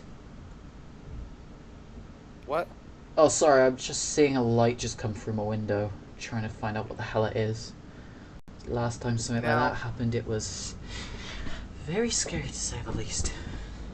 as far as weaknesses, there's not a fake out. I don't think that there's an intimidate. I would like to see a fighting type switch in person because you don't actually have great switch ins for dark type moves. Oh, for dark. I thought you said fighting. Okay. Yeah, I. No, I did say fighting. I'm Oh, right. saying like yeah, fighting type because you don't have switch-ins for dark type moves. Right, okay. Oh, right, yeah, no, I get you now. Yeah, and then if it was a dark type, if you had a dark type, then uh it can switch in on darks, but it can't switch Hmm. in on fightings very well. Yeah, the only. Which I guess is less relevant because you do have the two birds. So yeah, I would have liked to see a Yeah, fighting type switch in. suddenly dark Um, resisted Togepi, and that's. Realistically speaking, that's not taking dark move. yeah, and also there's a pretty bad rock weakness. But I'm not actually super worried about the dark weakness with Diggersby and Metagross being your Yeah. two switch-ins for that. But again, a fighting type would help with rock and dark Yeah, moves. but definitely. You also have two Trick Room users. Wait, no, I guess you only have one Trick Room user. I guess I thought that Metagross had Trick Room, but I Nah, guess I'm wrong. So it's you only only have one Chandelure. Trick Room. Yeah, which is like whatever. Um, you don't have to have great Trick Room users. Hmm. Chandeler's fine, but you have the Chandelure and the Crobat, so you've got good speed control Hmm. options. I'm overall a pretty big fan of this team. I do think it really could use a fighting type. Oh, also let it be known that Crobat does get both weathers. So like, if you wanted to run rain rain dance Crobat and then have Credillia out, if, I don't know why. That's not how Oh, Storm that's Drain true. works. And it also gets Sunny Day, so you can activate your own Chlorophyll. So Oh, okay. Now, Bro Skills doesn't seem to like this team very much. He says the synergy is weird and some picks were questionable. What picks in particular did you not like? I wasn't paying attention to like his draft position that much, so.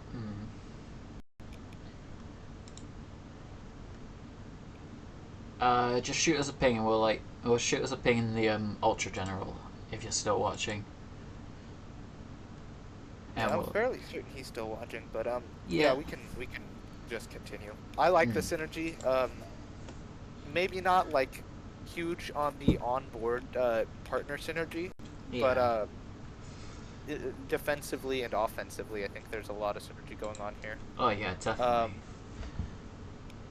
I mean, so yeah, we what do you do think overall? we do have a Defiant from a Braviary just to make it even better.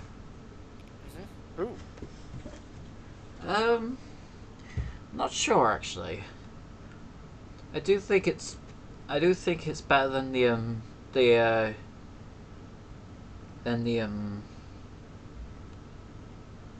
I do think it's one of I do think it's a decent team. Yeah, like throw on a fighting type and you're even better. Like I'd say I'd give it a 6. I give it a 7.8. Ooh, fair enough. Yeah, I really like this team. All right, let's I've got this team as a top four team. I'm a big Ooh, fan of this. fair enough. Oh, that's the ping. Basically, of the pick, the order was suboptimal. Like 11 pick is weird, but synergy between Mons isn't exactly optimal. Crobat first pick isn't worth in my opinion. Metagross A tier is hugely overrated in my opinion, and the speeds are weird. Top 4 is interesting though, doubt. I don't Well, know, the speed being weird. He's got I don't feel like the speeds are that weird. do you want to hear something? It was the fact They're that all okay. grouped in the go ahead, sorry. First thing I want to mention about your comment, bro, skills. Crobat first pick isn't worth it, in my opinion.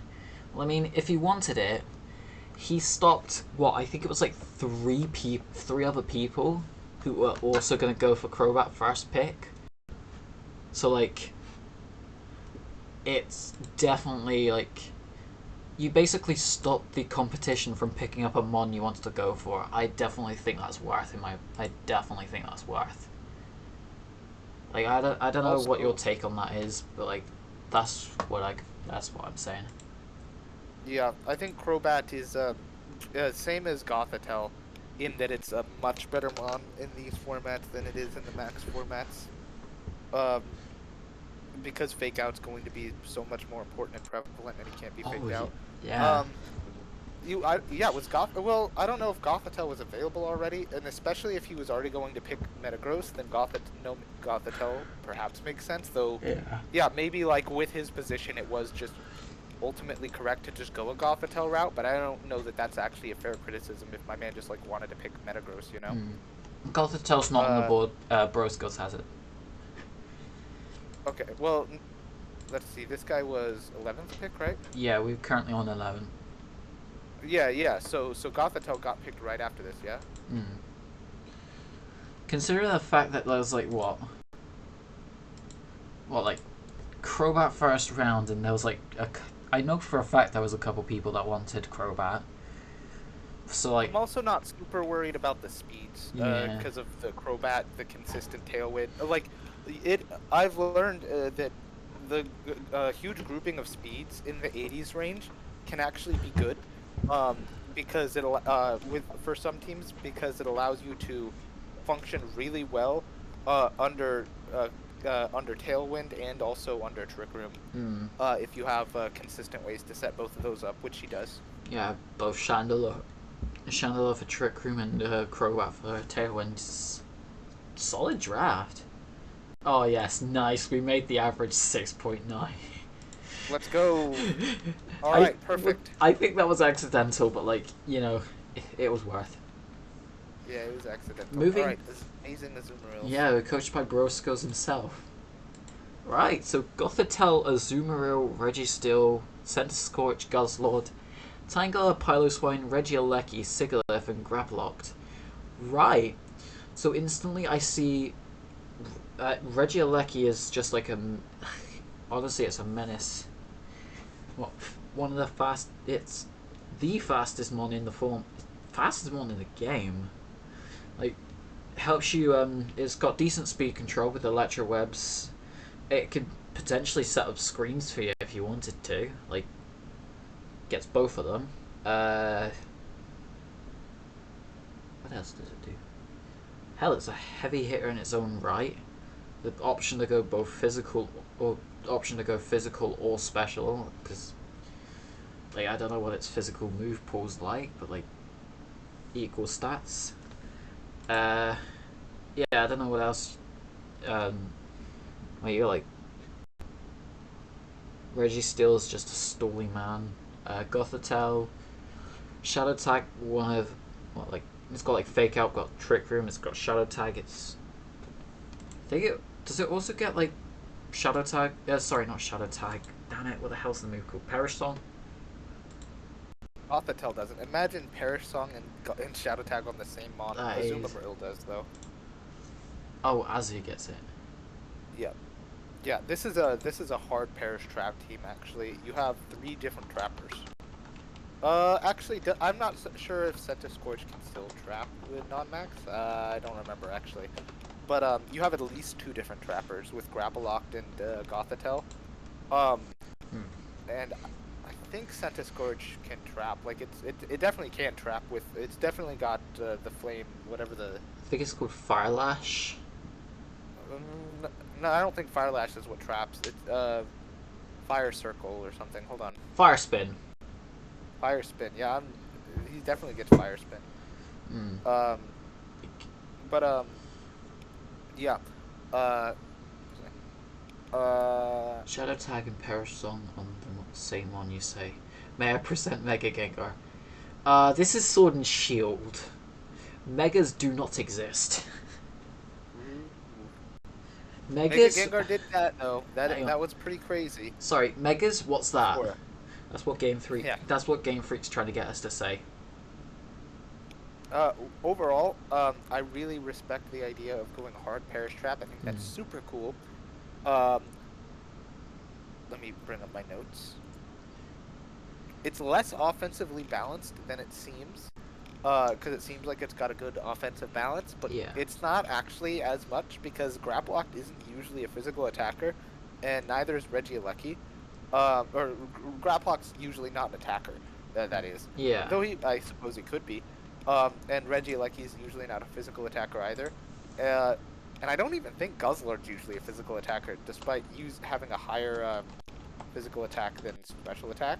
And so, really, basically your only physical. But granted, Azumarill has huge power a lot of the time. So, um, uh, so ultimately, it seems like your only physical attackers are Centiskorch, Registeel, and Azumarill, which is like not actually the worst thing in the world, but it's a little less balanced than it looks. Yeah. Granted, this team's not going to be doing a lot of attacking. A little bit. It's got good weakness coverage as well. Um, I don't really have a whole lot to say about this team other than like it's going to be doing its thing. I don't think it has enough debuffs to be like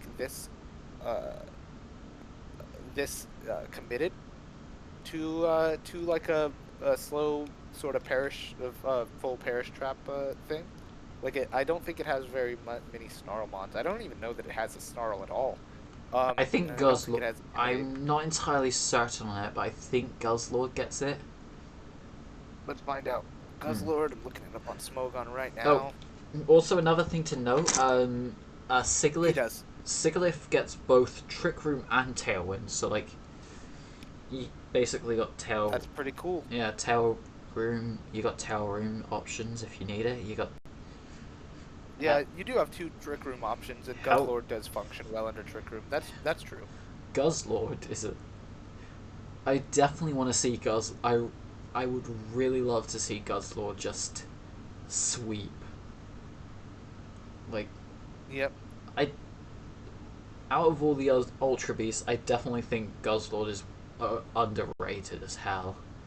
Like, hey, that's opinions. Yeah, if he had like 101 special attack instead of 97 special attack, if he literally switched his physical and special attack, I feel like he's all of a sudden a lot better than he is. Yeah. But yeah, I can't wait to see what he does. I can't wait to see what Centiskorch does. Can't wait to. I do like this team. I do think that it's sound structurally. I think that it can accomplish the things that it wants to do. However, I do think it's lacking, and I do think it's got good type coverage. I just think it is lacking in some of the just general things that you would like to see on any team, but are particularly important for a team like this. Yeah. Such as good access to Snarl, which Guzzlord does get Snarl, but I don't think you're primarily going to be using him to Snarl. I don't think there's really Intimidates. Yeah, so that's where I stand. I feel like there's Linoon Galar is available in the E tier, and I like Piloswine, by the way. We didn't mention Piloswine. I like Piloswine. But I feel like Graplocked is going to be less. Like, I get why you grabbed him, but I don't actually think you need him. I feel like you could just pick up, like, honestly, just Linoon Galar, to be honest, and go from there. I didn't realize it gets Technician. That's kind of cool. Yeah, he does. What's another? I don't know that there are other Intimidate mons available. I think they all got taken. I mean, aside from potentially Litten. Litten. Oh yeah, true. Like, Litten, I think may have been taken actually. Wait, did someone actually grab Litten? I'm not sure. Maybe I'm just thinking of different division. Like, I don't know. Anyway, I give this team a 5.8. Fair enough. I'm gonna give it a 6.5. Okay. 5.8. Alright, what's our next team? We got the Rocket City Rotoms, coached by Saw. He joined Rocket City Rotoms now. Yeah. He's not the Cosmogs anymore? Oh, sorry. Wrong team. Rocket City Cosmogs. Don't ask. My head's like... The cops are on their way. Yes. We got Volcarona, Milotic, Salamence, Rotom-Mo, Copperajah, Morgrem, Throw, Slowbro, Lycanroc Midday, and Hippowdon. Hot damn. Morgrem for Prikes to support, always a win. It's basically just... Is it actually bulkier than Grimmsnarl, or like with Eviolite, I mean? Or is it... Wait, one moment. Alright, no worries. I'll just carry on while he's... Intimidate from Salamence is always nice. Competitive, Milotic. That was one of the mons we brought up kind of earlier. It's a great mon. Is Morgrem the second stage? Yeah, Morgrem's the middle one. All right, let's see. Morgrim 45-55 versus, well, let's just look. Morgrim is 45-55. So that's ultimately going to be about doubled with Eviolite. If you max defenses, Yeah. which you wouldn't usually with Grimmsnarl, but that either way. So let's say he's got probably 90 plus 110, and then Grimmsnarl's 65-75. Grimmsnarl's not actually that tanky. Wow. Yeah, so Ah. he's definitely going to be tankier than a Grimmsnarl. Yeah, with Eviolite, so He won't be hitting very hard though. yeah, but that's I that's had not thought with exactly Morgrim's but hell, that's not even the Grimmsnarl's line of that's not what they do. They're just like prankster monsters. Haha, yeah, bloody well, prankster. Grimmsnarl often hits pretty hard, but I don't disagree with what you're saying at all. You see it normally Because hit harder in like max formats because you could potentially get away with like a weakness policy pickpocket set or some crap like that. yep. With max, you're So not taking that much damage. as far as my general thoughts, I really love that Volcarona is truly is the centerpiece of this team, and the rest of the team seems to be built to enable it. In the sense that Sorry to cut you what off, was but I saying? do you see the you got the stream open right now, don't you? Yeah. Do you see the 0.35 for Rotommo's electric? Huh.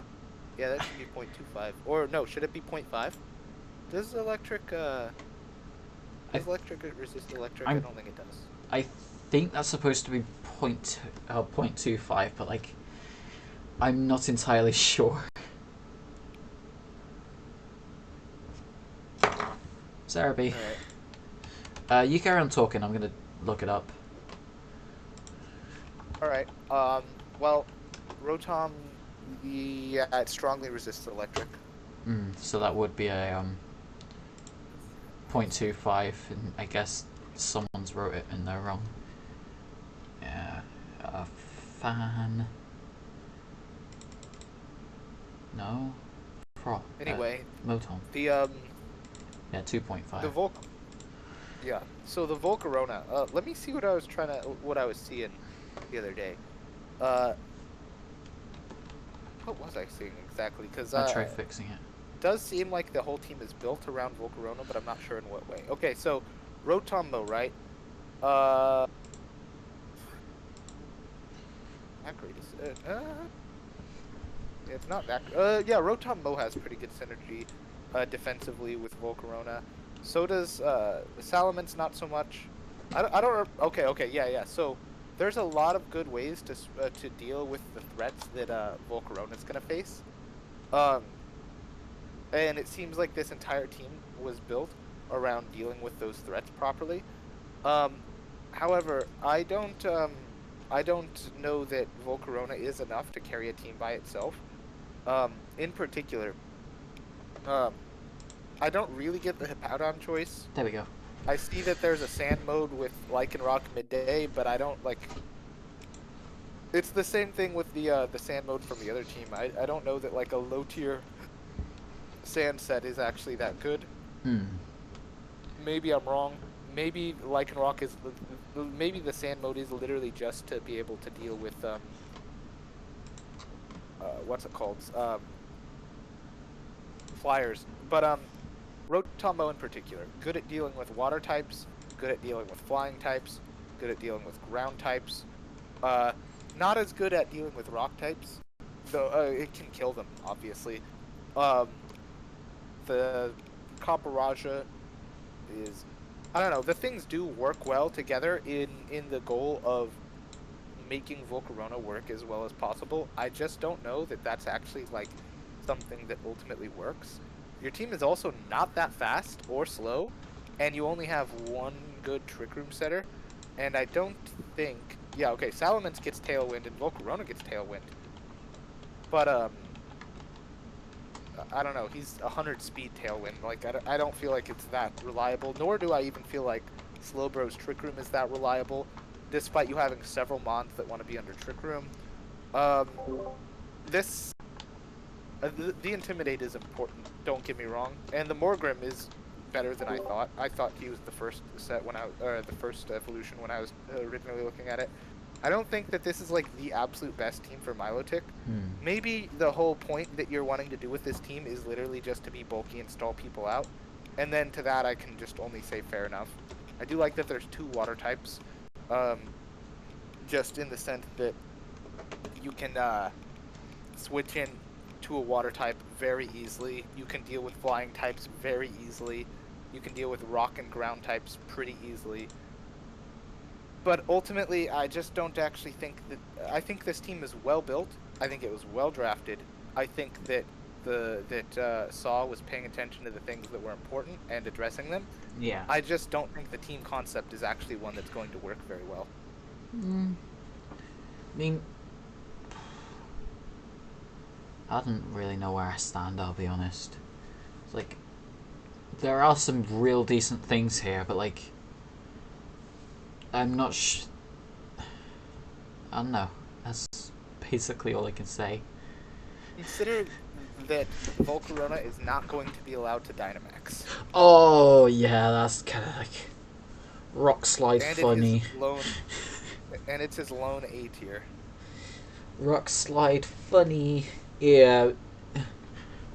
Now, if there was a second A tier, right, where it's just like we can enable Volcarona or we can just use Volcarona as the premier Rage Powder bot for like a A tier Steelmon, like for instance, say you did some maneuvering and took Stakataka. All of a sudden, this team is real dangerous, to be honest. Stack it. Granted, I don't know, like maybe not Stakataka, but the point is like, I mean, I think you see what I'm saying. Yeah, I think I get what you're trying to say.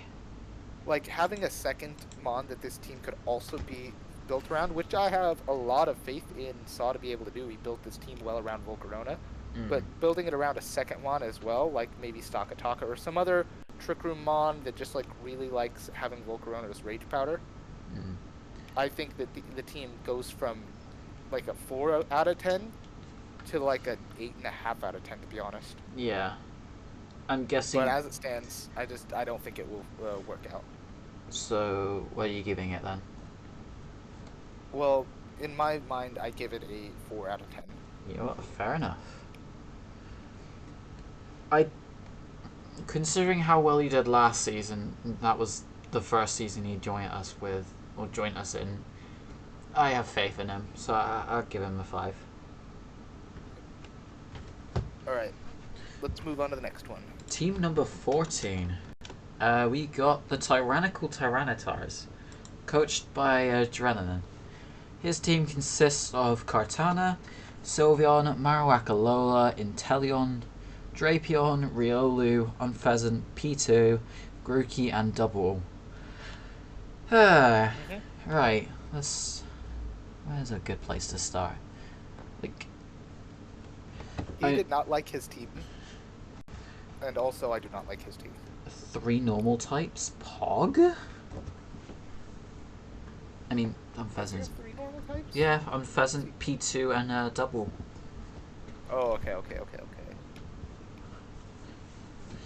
mean, like, Katana for Apic? Like, don't get me wrong, the mon's cool and all, but like, picking that... Wait, was not... I'm pretty sure that was his first pick. Like, first picking Katana, like, why? I'm almost confident Kartana was his first pick. I'm just fact-checking. Yeah, I think he wanted to go Rain and got slapped out of it, probably. That would make sense, because Kartana for a first pick is kind of like, what? I actually do really like Kartana, even in a non-max format. Yeah. Especially even in a non-max format. Everyone's like, oh, it's 4x weak to fire, they'll know how to prepare for it. And I do think that it's very difficult to prepare for 181 attack, 109 speed, a mob that just kills all your men. I just don't really buy into the meme that Kartana's bad in Draft League. I got one way around it. hit it with a single special attack, and it's dead. You gotta hit it with 2 special attacks. What? You sure about that? Okay, if it's sashed, yeah, I'm saying then yeah. bring a fork is sash. Yeah, Okay, yeah. if it's sashed, then Yeah, yeah, I agree with you there. You'll have to hit it with 2, but like, are you really gonna run Sash Kartana every week? Like, realistically speaking. I have had a lot of results running Sash Kartana every single week. I've run it in like 3 leagues, and I've made the finals in 2 of them. Oh wow. And then Congrats. got knocked out in the first round of the playoffs in the third one.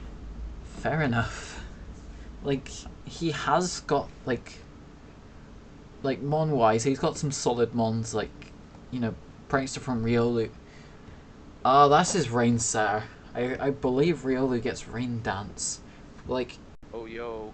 if you do go for that, then you're... Personally, I believe, like, more often than not, you'll see the top 6 and maybe P2. I really doubt on Pheasant, Grookey, and Double will hit the stand every... like, they may do every now and then, but, like... I do think this team can bring Grookey a lot, actually. Yeah.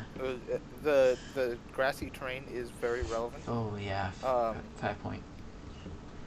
Overall, though, one sec. Like, dual snipers, that's pretty damn fun. Oh, okay. So, overall, let me see my notes, because this team was very interesting to me. Mm-hmm. I feel like I'm missing something, but I don't think that I am, because Adrenaline said that he got slapped around in the draft, and fair enough. Ally switch Marowak to protect Kartana and Inteleon is really cool. Wait, how does he protect Inteleon? Wait, how does protect work with Ally lightning. Switch? Does it just act normal? How does what? Did you just say about protecting... Oh, protecting with an Ally Switch. No, Ally Switch. To protect. Yeah, my bad. I thought you meant protect generally. with an Ally Switch. Or protect into Ally Switch or some that shit. does work. That is a thing that you can do. Like, you'll still Ally Switch if you protect. But Right. I'm talking about using Ally Switch on your Marowak to protect Kartana, and Right. also Inteleon. Is really cool.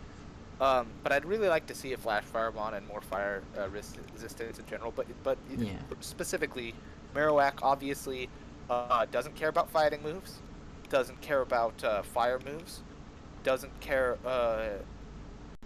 What else is Kartana weak to? Fighting, fire. That's it.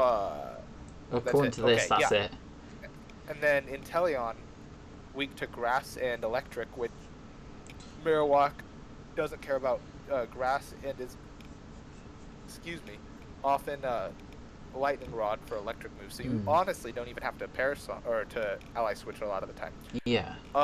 And you do have 2 Trick Room setters. Does he? Oh yeah, P2 and And Marowak. Wait, Marowak gets Trick Room? No, he doesn't. I'm wrong. I just assumed for a second. Fair you enough. only have P2 to however, and that sounds really cool, right? Yeah. But you have 2 mons that are weak to flying and literally no flying resistances. Granted, one of them is Grookey, and the other one is Kartana. No, it's Riolu. not Kartana. It's Riolu. Which, Yeah. like, whatever. Granted, those are not like your big mons.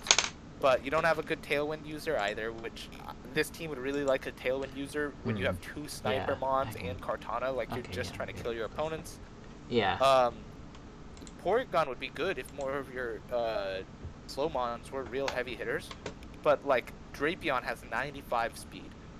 Marowak is slow, don't get me wrong. Kartana 109 speed.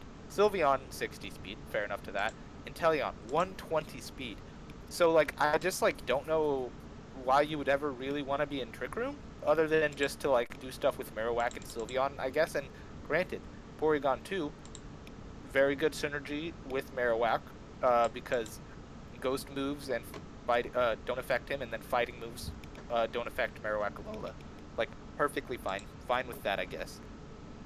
and you have a lot of weak priority moves. I would like to see more of your mons weak to some of them for weakness policy activations. You Yeah. have let's see, you have Aqua Jet, you've got Bullet Punch, you've got Ice Shard, you've got Oh, the Quick Attack Riolu's from bullet punching. Sylveon, you've got Vacuum Wave from Kartana, and so like I do Ooh. think that this team could be fixed. Right Yeah. now, I literally, despite saying all these things that are good, I only give it like a 3.8 out of 10. But Mm. it's like a very strong 3.8. I think that that this team could be made like a legitimate 9 out of 10, like probably even the best team with one or two changes. To be honest, I do think all these Pokemon have clear things that they're wanting to do on this team. Yeah. And I just think that some of the support isn't there. And also there are some things that this team naturally does really well that it doesn't have it doesn't have you might say there's a lot of support for particular things that this team could do, but it doesn't have a way to do that. Also though, I don't think any Intimidate. I don't even think there's a single Snarlmon. I don't think Grookey learned Snarl. Nah, I Let me make sure on think that. Drapion gets Snarl, but like 60 base. Yeah. Sure, it's like Let's a see. attack Drapion drop, doesn't but want to. yeah, like I don't think. I Yeah, know it doesn't want to, but like it can. I believe. and it also doesn't get Snarl. Oh. It does get Skitter Smack, which like that's fair enough. It does get Skitter Smack. Yeah. No, it does get Snarl. I'm out of my mind. I'm out of my mind. It gets Snarl. Hmm. But generally speaking, I think that yeah, this team could go from a 3.8 to like a 9.5 with some of the just general things that every team needs. Do you actually have fake outs? I think you have one fake out. Yeah, you have one fake out on Grookey, so realistically you don't always have a fake out, nor do you have Intimidates, nor do you have Snarls, and as much as those are important in the Dynamax format, they're especially important in this format. Um, Yeah, because you but can't exactly earn a stat buff as easy as you could in a max format because yeah. of no Dynamax moves. So overall, just like if a couple things were changed around, I think this team could be very strong. Um, as it is, I see a 3.8, which might be harsh, but I think it's a really strong 3.8. Oh, you think that's harsh? I don't want to know what I'm thinking. I I was having a little think while you're talking, and I see what three potential Eviolite mons and like three potential Sash mons. So I definitely see like item clause being hell. I have a feeling item clause is going to be harsh for this team. Like Katana, Inteleon, and Riolu, I think are all going to be fighting over the Focus Sash. Because like That's true. they're all That, pretty damn weak in a defenses wise. They're all pretty weak. Like they've all got their good points. Don't get me wrong. Like looking at their defenses alone, they're all going to be fighting over the Focus Sash. Like whereas the rest of them, you could potentially, I guess you could say Unpheasant too, but like I'm not entirely sure about Unpheasant. And then yeah, like I hear you. P2, Grookey, and I guess you could say Riolu could be fighting for Eviolite, like albeit you probably see Riolu running something else. Hell, even you could even say Grookey could go for Sash sometimes. So yeah, Yep.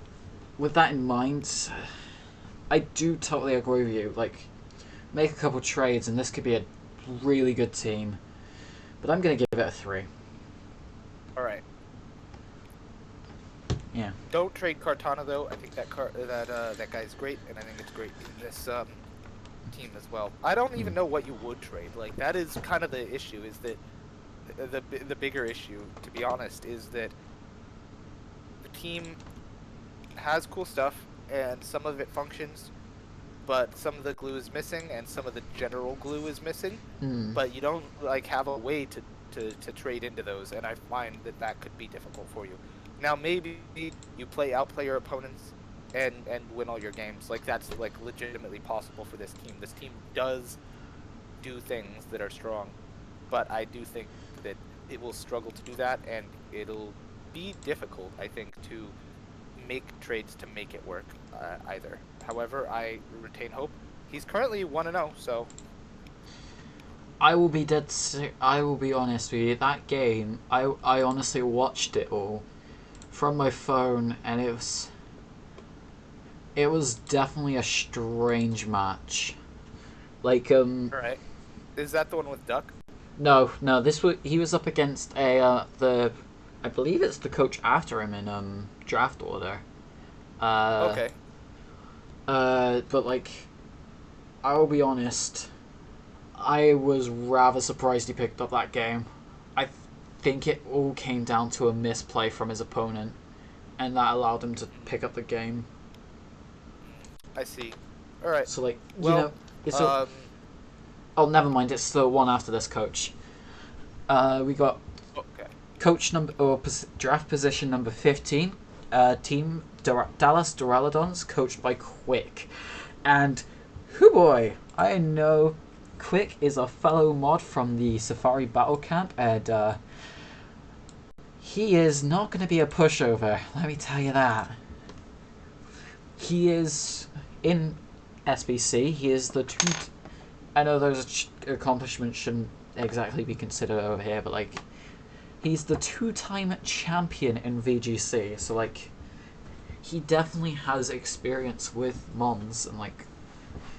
But considering it was season just gone that we were doing a non-max format, and in the season upcoming we're doing another non-max format. This time being national decks. So like, it'll be fun to see him perform there. But like, his team consists of Indeedee Mail, one of the sleeper hits last season, Thunderous Incarnate, Heatran, Jellicent, Komodo, Lurantis, Wartortle, Pheromosa, Weavile, and Stunfisk. My gosh. What's your thoughts on this Any team? immediate thoughts? Okay, Well- yeah. So, excuse me. I really like the top few mons, and I cannot wait to see you speed swap a Heatran. Yes. It's unfortunate that you don't have a whole lot of other really good speed swap targets. Komodo, that's a good one. I was going to say Jellicent. Think of it. Okay. Speed swap Lurantis into maybe? speed swap into How does that Water work? Spout. Speed swap into what? Water Spout on Jellicent. Oh, okay. That's what I was Yeah. instantly thinking about. Don't know about you. Like, How does speed swap work on Lurantis? I have no idea. I really don't know. Is it like that's something for now? We just assume it acts normal because like I honestly think it does act normal, like normal speed I'm pretty swap. sure it's not. I'm pretty sure it's a swap and not a stat change, right? Yeah, it wouldn't count. I don't think Contrary would count it as a stat change. All right, cool. So Because that would be disastrous. So yeah, lots. So I guess there's actually even more mons to speed swap than I had originally thought. But that's really cool. I really like just the defensive switch and synergy between the top few mons. I really like how fast this team is. yeah, 151, 125, 111, 95. 95 even, and still manages to have a trick room mode because like Yeah. that's the whole point, right? Yeah, like- Heatran's kind of slow, Jellicent slow, Lurantis, Komodo even pretty slow, and you have Indeedee Stunfisk. Mail, I think, to set that. yeah, that's male. Yeah, and Jellicent. Stunfisk. Jellicent also sets it. What about Stunfisk? Stunfisk is slow. Yeah, Stunfisk is slow as well, but I don't know what he does. Maybe he does something cool. Quick, you better use Stunfisk. Prove to Ilya that Stunfisk is a sleeper pick. Yeah, maybe he's fine. I don't really have a comment about him. I don't know that he's bad. I don't think he's bad. I just don't really know him. There is not anybody that I see that can underspeed and charm Lurantis under Trick Room, which I would like to have seen. And I think this team is more difficult to prep for than it looks. Like you do have like, excuse me. You do have like a pretty bad fairy weakness, Yeah. and a lot of your mons. How should I say, have a pretty so I think you've got a pretty bad fairy weakness, and also like rock is just a strong type against you in general as well, but I don't think that just like attacking faster and having the better moves isn't necessarily going to work against this team. And Thunderous, of course, is going to be really difficult to, or rather, how should I say?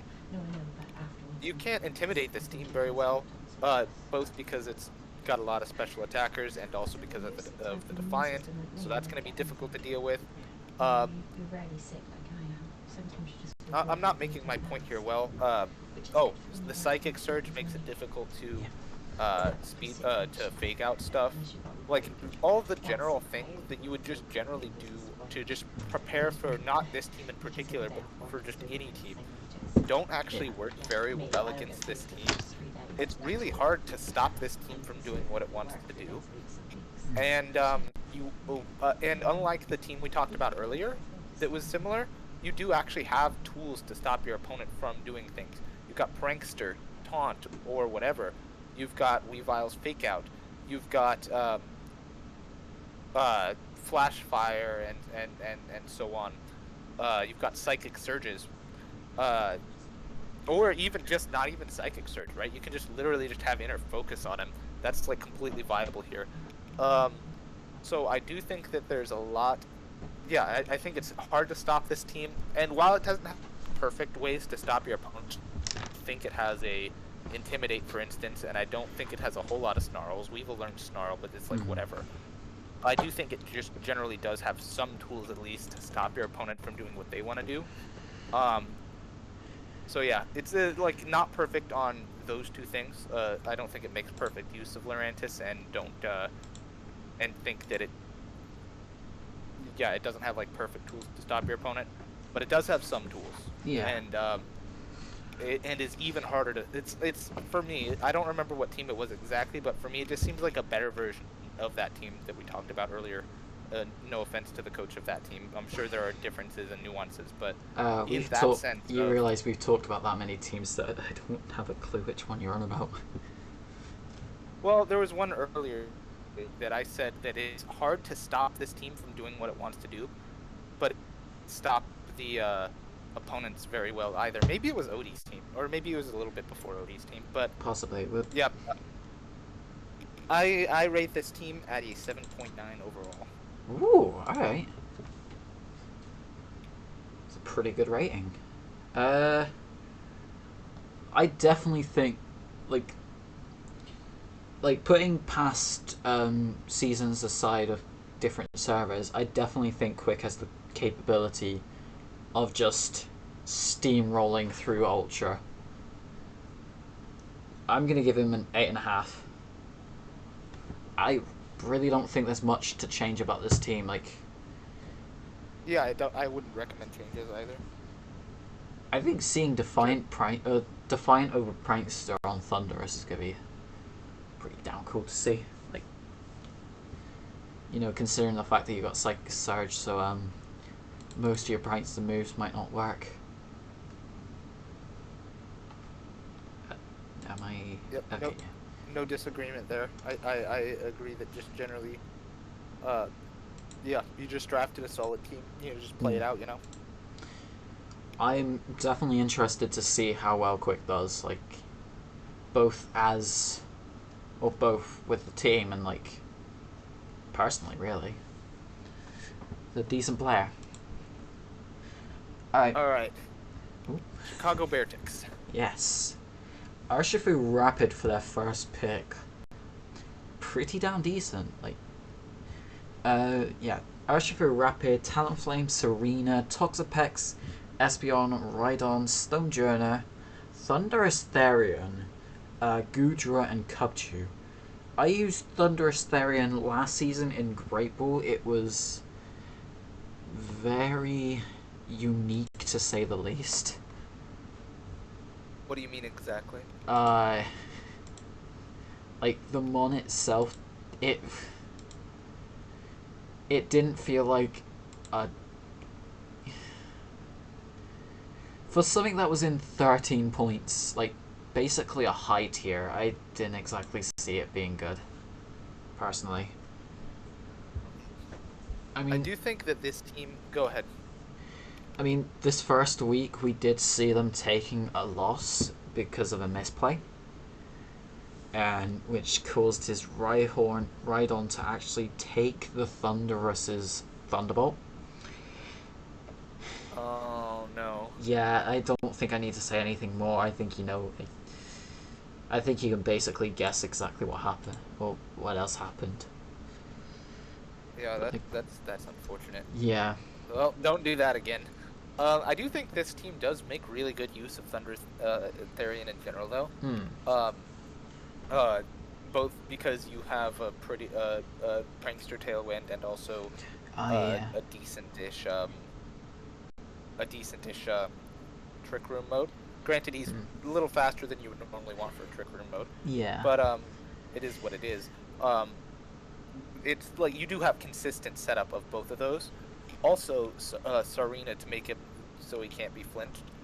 Um, oh I yeah, do with think that this, oh yeah. Queenly So like Majesty, you could even, there's a lot of really strong openings for this team. Talonflame plus Sarina, right? You can just start slapping them and they can do nothing. yeah, Um, Gudra Talonflame. Gudra is just an underrated mon in general. Um, Stunjourner, very cool and also fits into both modes. I like a lot of what this team is doing. It's really consistent. Espeon and Talonflame are both hard to stop from setting up their respective stuff, and you've got a lot of yeah. mid-speed mons that can make good use of it. Stunjourner is an E tier, absurd. I'm interested in seeing what Toxapex does. I think Mm. it's very cool. This would be one of my favorite teams, if not for the Dragon type and the Ghost type. He has a Dragon weakness on Gudra and no Dragon resistances. Yeah, so that's already He has showing on.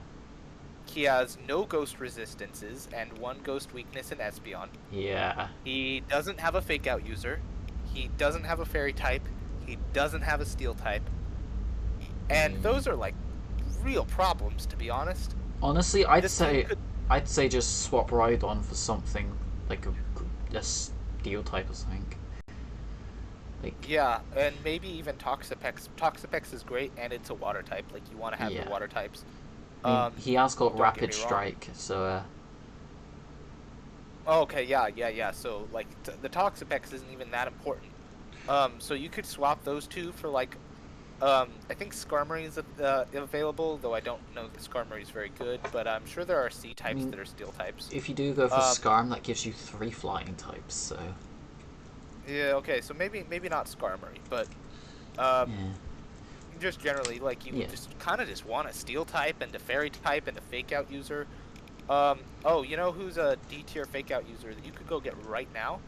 Who? Um, the Meowth evolution, Galarian Meowth's evolution. Oh, Berserker, Yeah, Berserker. and it gives Fake you Out, and it Steel type. gives you a decent trick room option because I believe his Yeah, base strong speed is under like Trick Room. I believe He his could be base speed is absolutely like perfect 0 for or this some team. shit like that. Yeah, 0 base speed, not bad. And then also, let's see, C tier.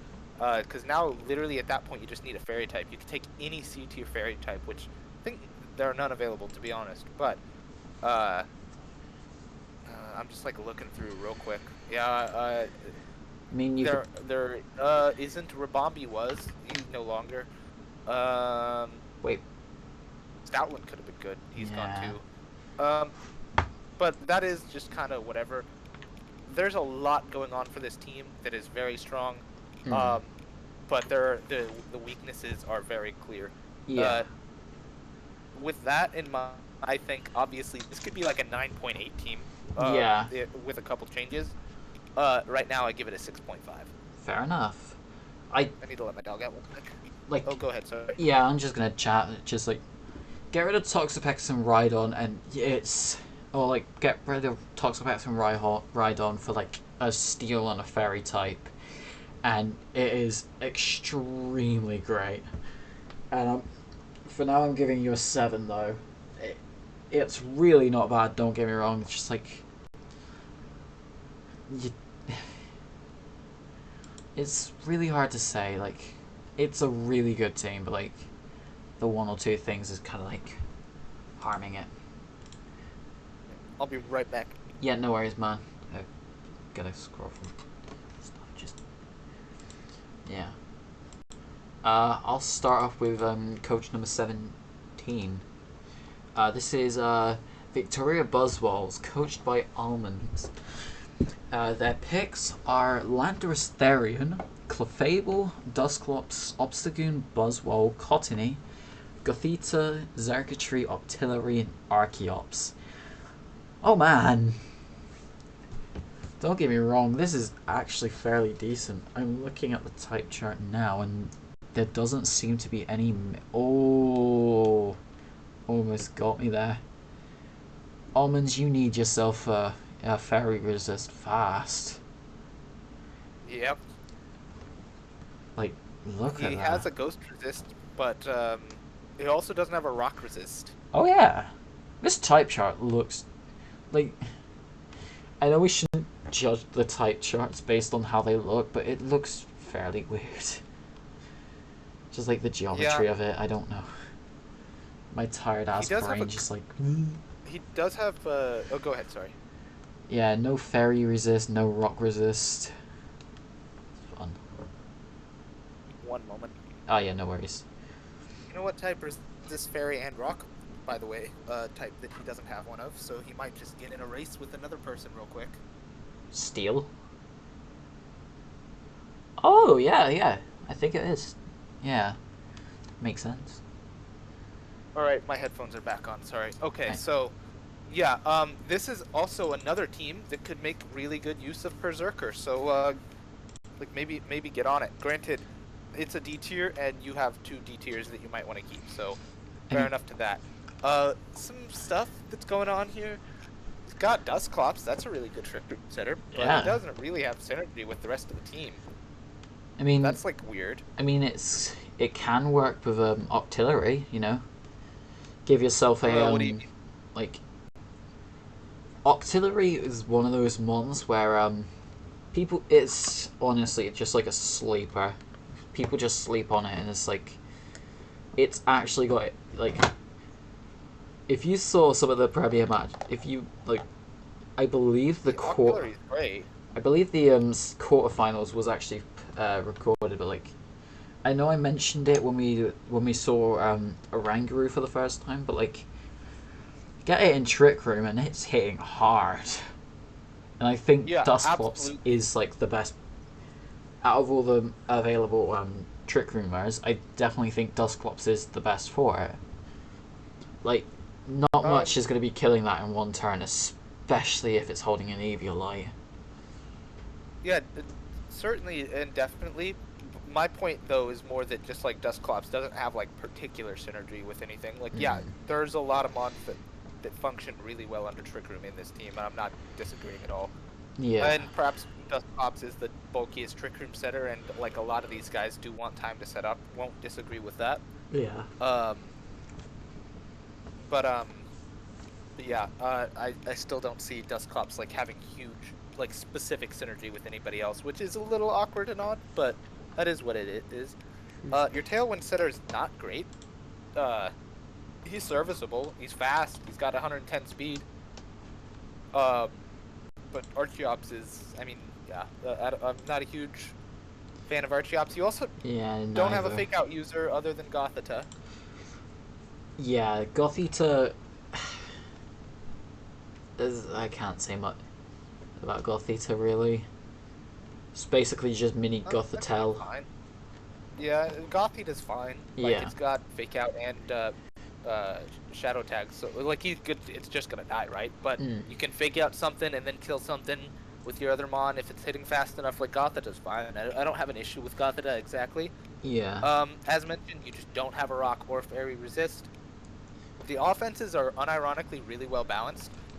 You've got Xerkatry, as well as Octillery and Clefable can be good special attackers. And then Buzzwole, of course, Landorus, Archeops even, and what's his name, Obstagoon. All good physical attackers. Obstagoon in particular is really good, unironically good here. It's got Snarl, it's got Parting Shot, both of which your team is going to make great use of. And Cottony's really good here as well. I do think that there's a lot going on in that instance, but you just like you just don't have a steel type, and that just solves a lot of your problems. Especially a steel type with fake out solves so many of your problems. And there's just like one available in the D tier that's perfectly serviceable. So again, it's like a race. I will also point out the fact that Almonds did think that Cottony got Tailwind in this format, but like that's only in Nat decks. Oh, that's true. True. Cause I wouldn't get rid of Cottony though. I think yeah, no, Cottony's Cottony is it's a decent Prankstermon even without Tailwind. It's like what? It still gets like quite a lot of the moves Whimsicott does, doesn't it? Like Charm, Fake Tears, T-Wave, Sunny Day. I'm not sure about T-Wave. Does it get T-Wave? Fuck, now I see my... I don't think Cottony gets T-Wave. Let me find out real quick. I'm pretty sure it does get like other decent moves. It gets Switcheroo, which is not that good in this format. It gets Worry Seed, which is pretty good. It gets Stun Spore.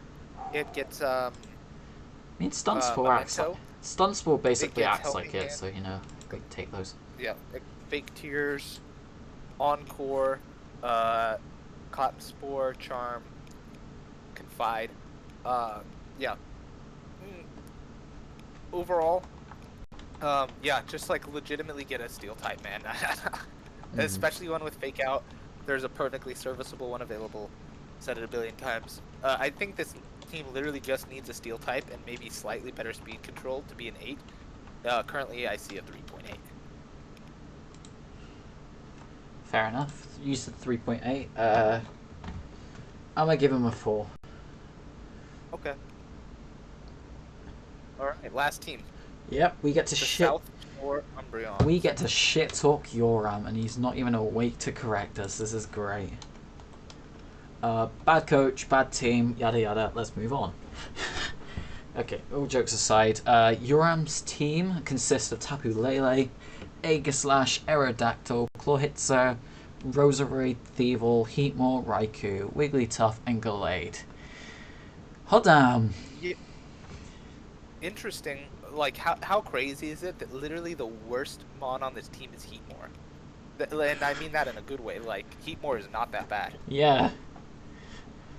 And that's the worst mon on the team. What's even funnier is I remember talking to Yoram about the draft, like a few days in, I think it was. It had to be like a couple days after we just started. And he was just like giggling away at one of his picks. He's just like, I'm gonna go Wigglytuff. I'm like, you what? Wigglytuff's really good. It gets expanding force. Oh, wow. That's why. Nice. Oh, spoiler alert, because I don't think Yoram wanted me to reveal that, but oh well, I kinda did. Everyone, pay attention. Yoram's Wigglytuff will be clicking the expanding force button. Yes. And considering its only weaknesses are the fairy type ones because of fighting being neutral, it's not actually that bad. I'd say. Something's wrong. Either my stuff is wrong or your stuff is wrong because or either the website's wrong or the doc is wrong.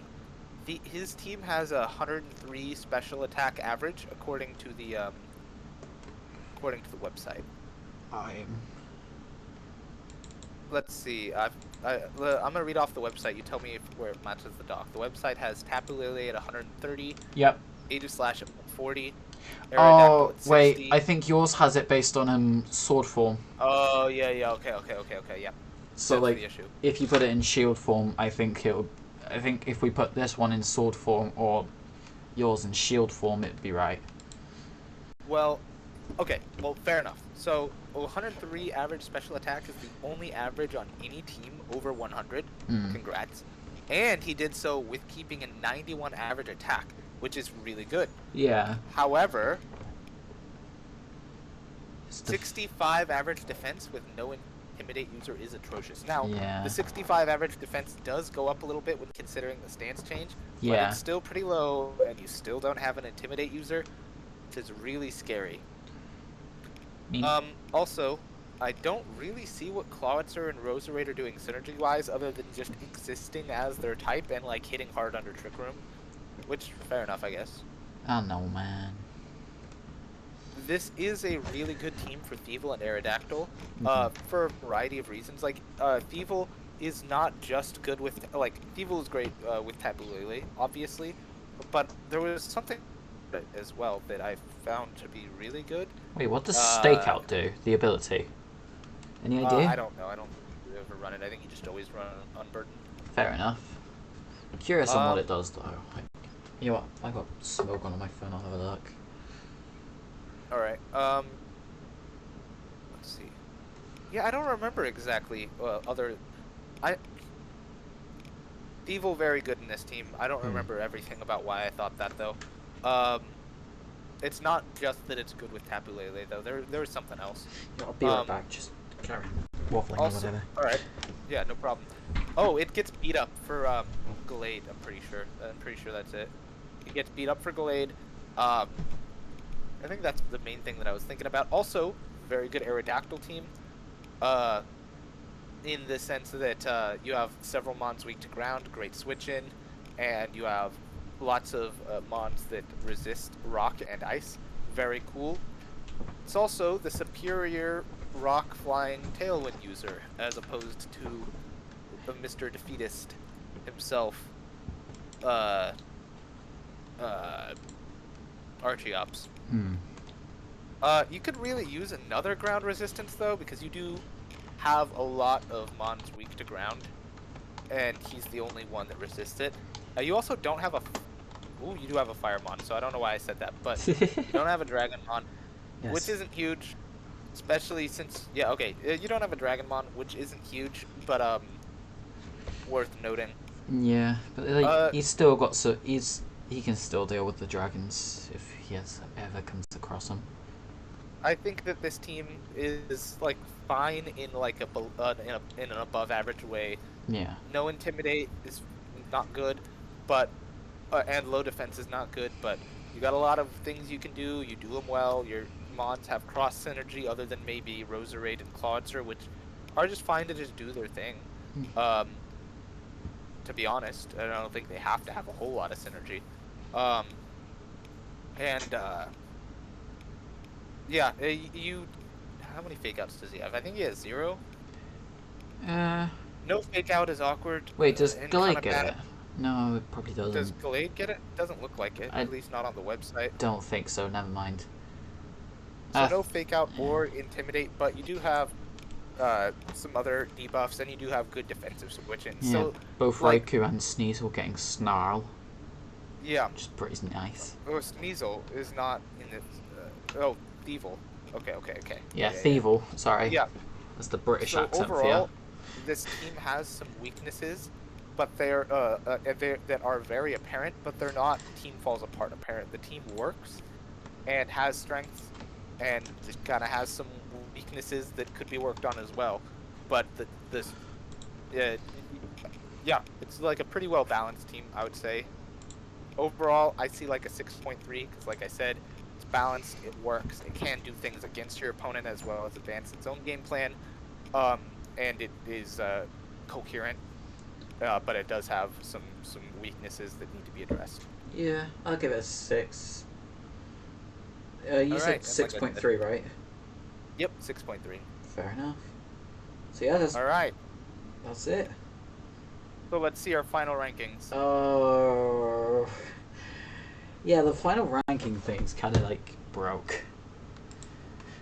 I can try seeing if I can fix it.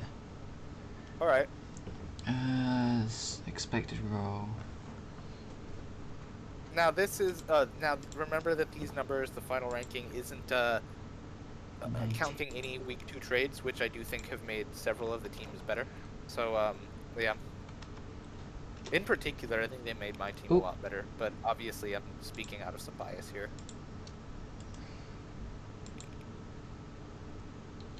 Yeah, I don't know why certain ones haven't shown up. This is kind of like strange. Specifically the Apparently ones. Yoram beat Oh, that's probably because it's not looking up the right section. Bear with. That's it. Take your time.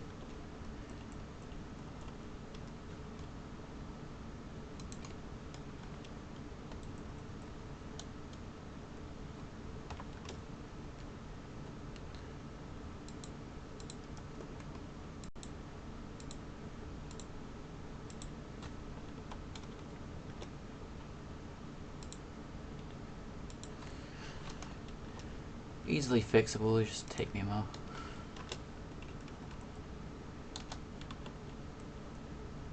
Seen Ada Slash in years and do anything, so I am excited to see Ada Slash do stuff. Me too. Can't seem to get the Hang on, this should be easy. That plus that divided by 2.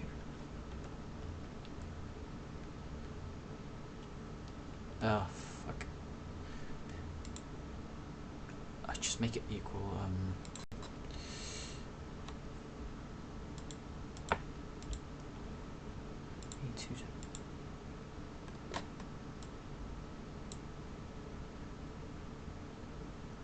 I'll be right back while you're working on this. Yeah, no worries. 1, 2, 3, 4, 5, 6, 7, 8, 9, 10, 11, 12, 13, 14.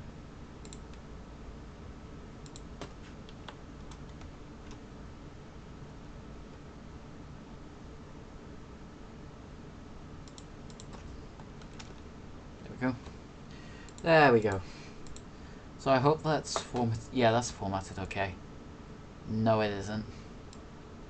Hang on, I'm gonna have to zoom out on Google. There we go. Right, so that's everyone. The logos haven't loaded. Bam. There we go. Okay, I gotta get off now on my phone.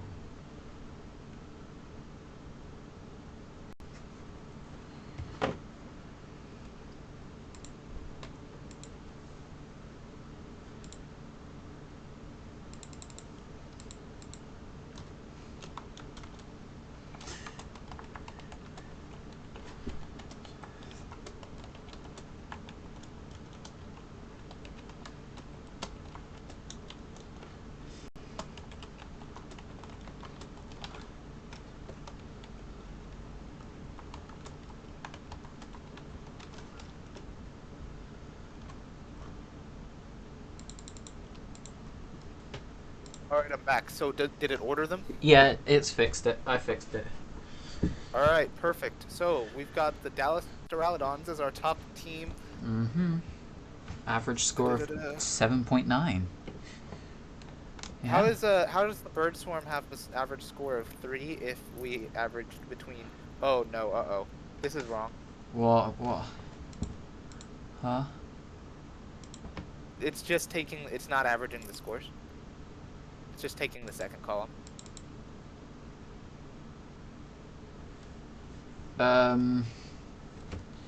It's just ordering my scores. Oh right, that's me fucking up. Never mind. Be 15. Yep, there we go. I had the wrong column looking up, so where it was looking up. Basically, this looks correct. Instead of looking up the average column, it was looking up your column instead for the specific person. Gotcha. Now, how does it? Are we able to make it order them? Yeah, this is in order. It's in order based on average.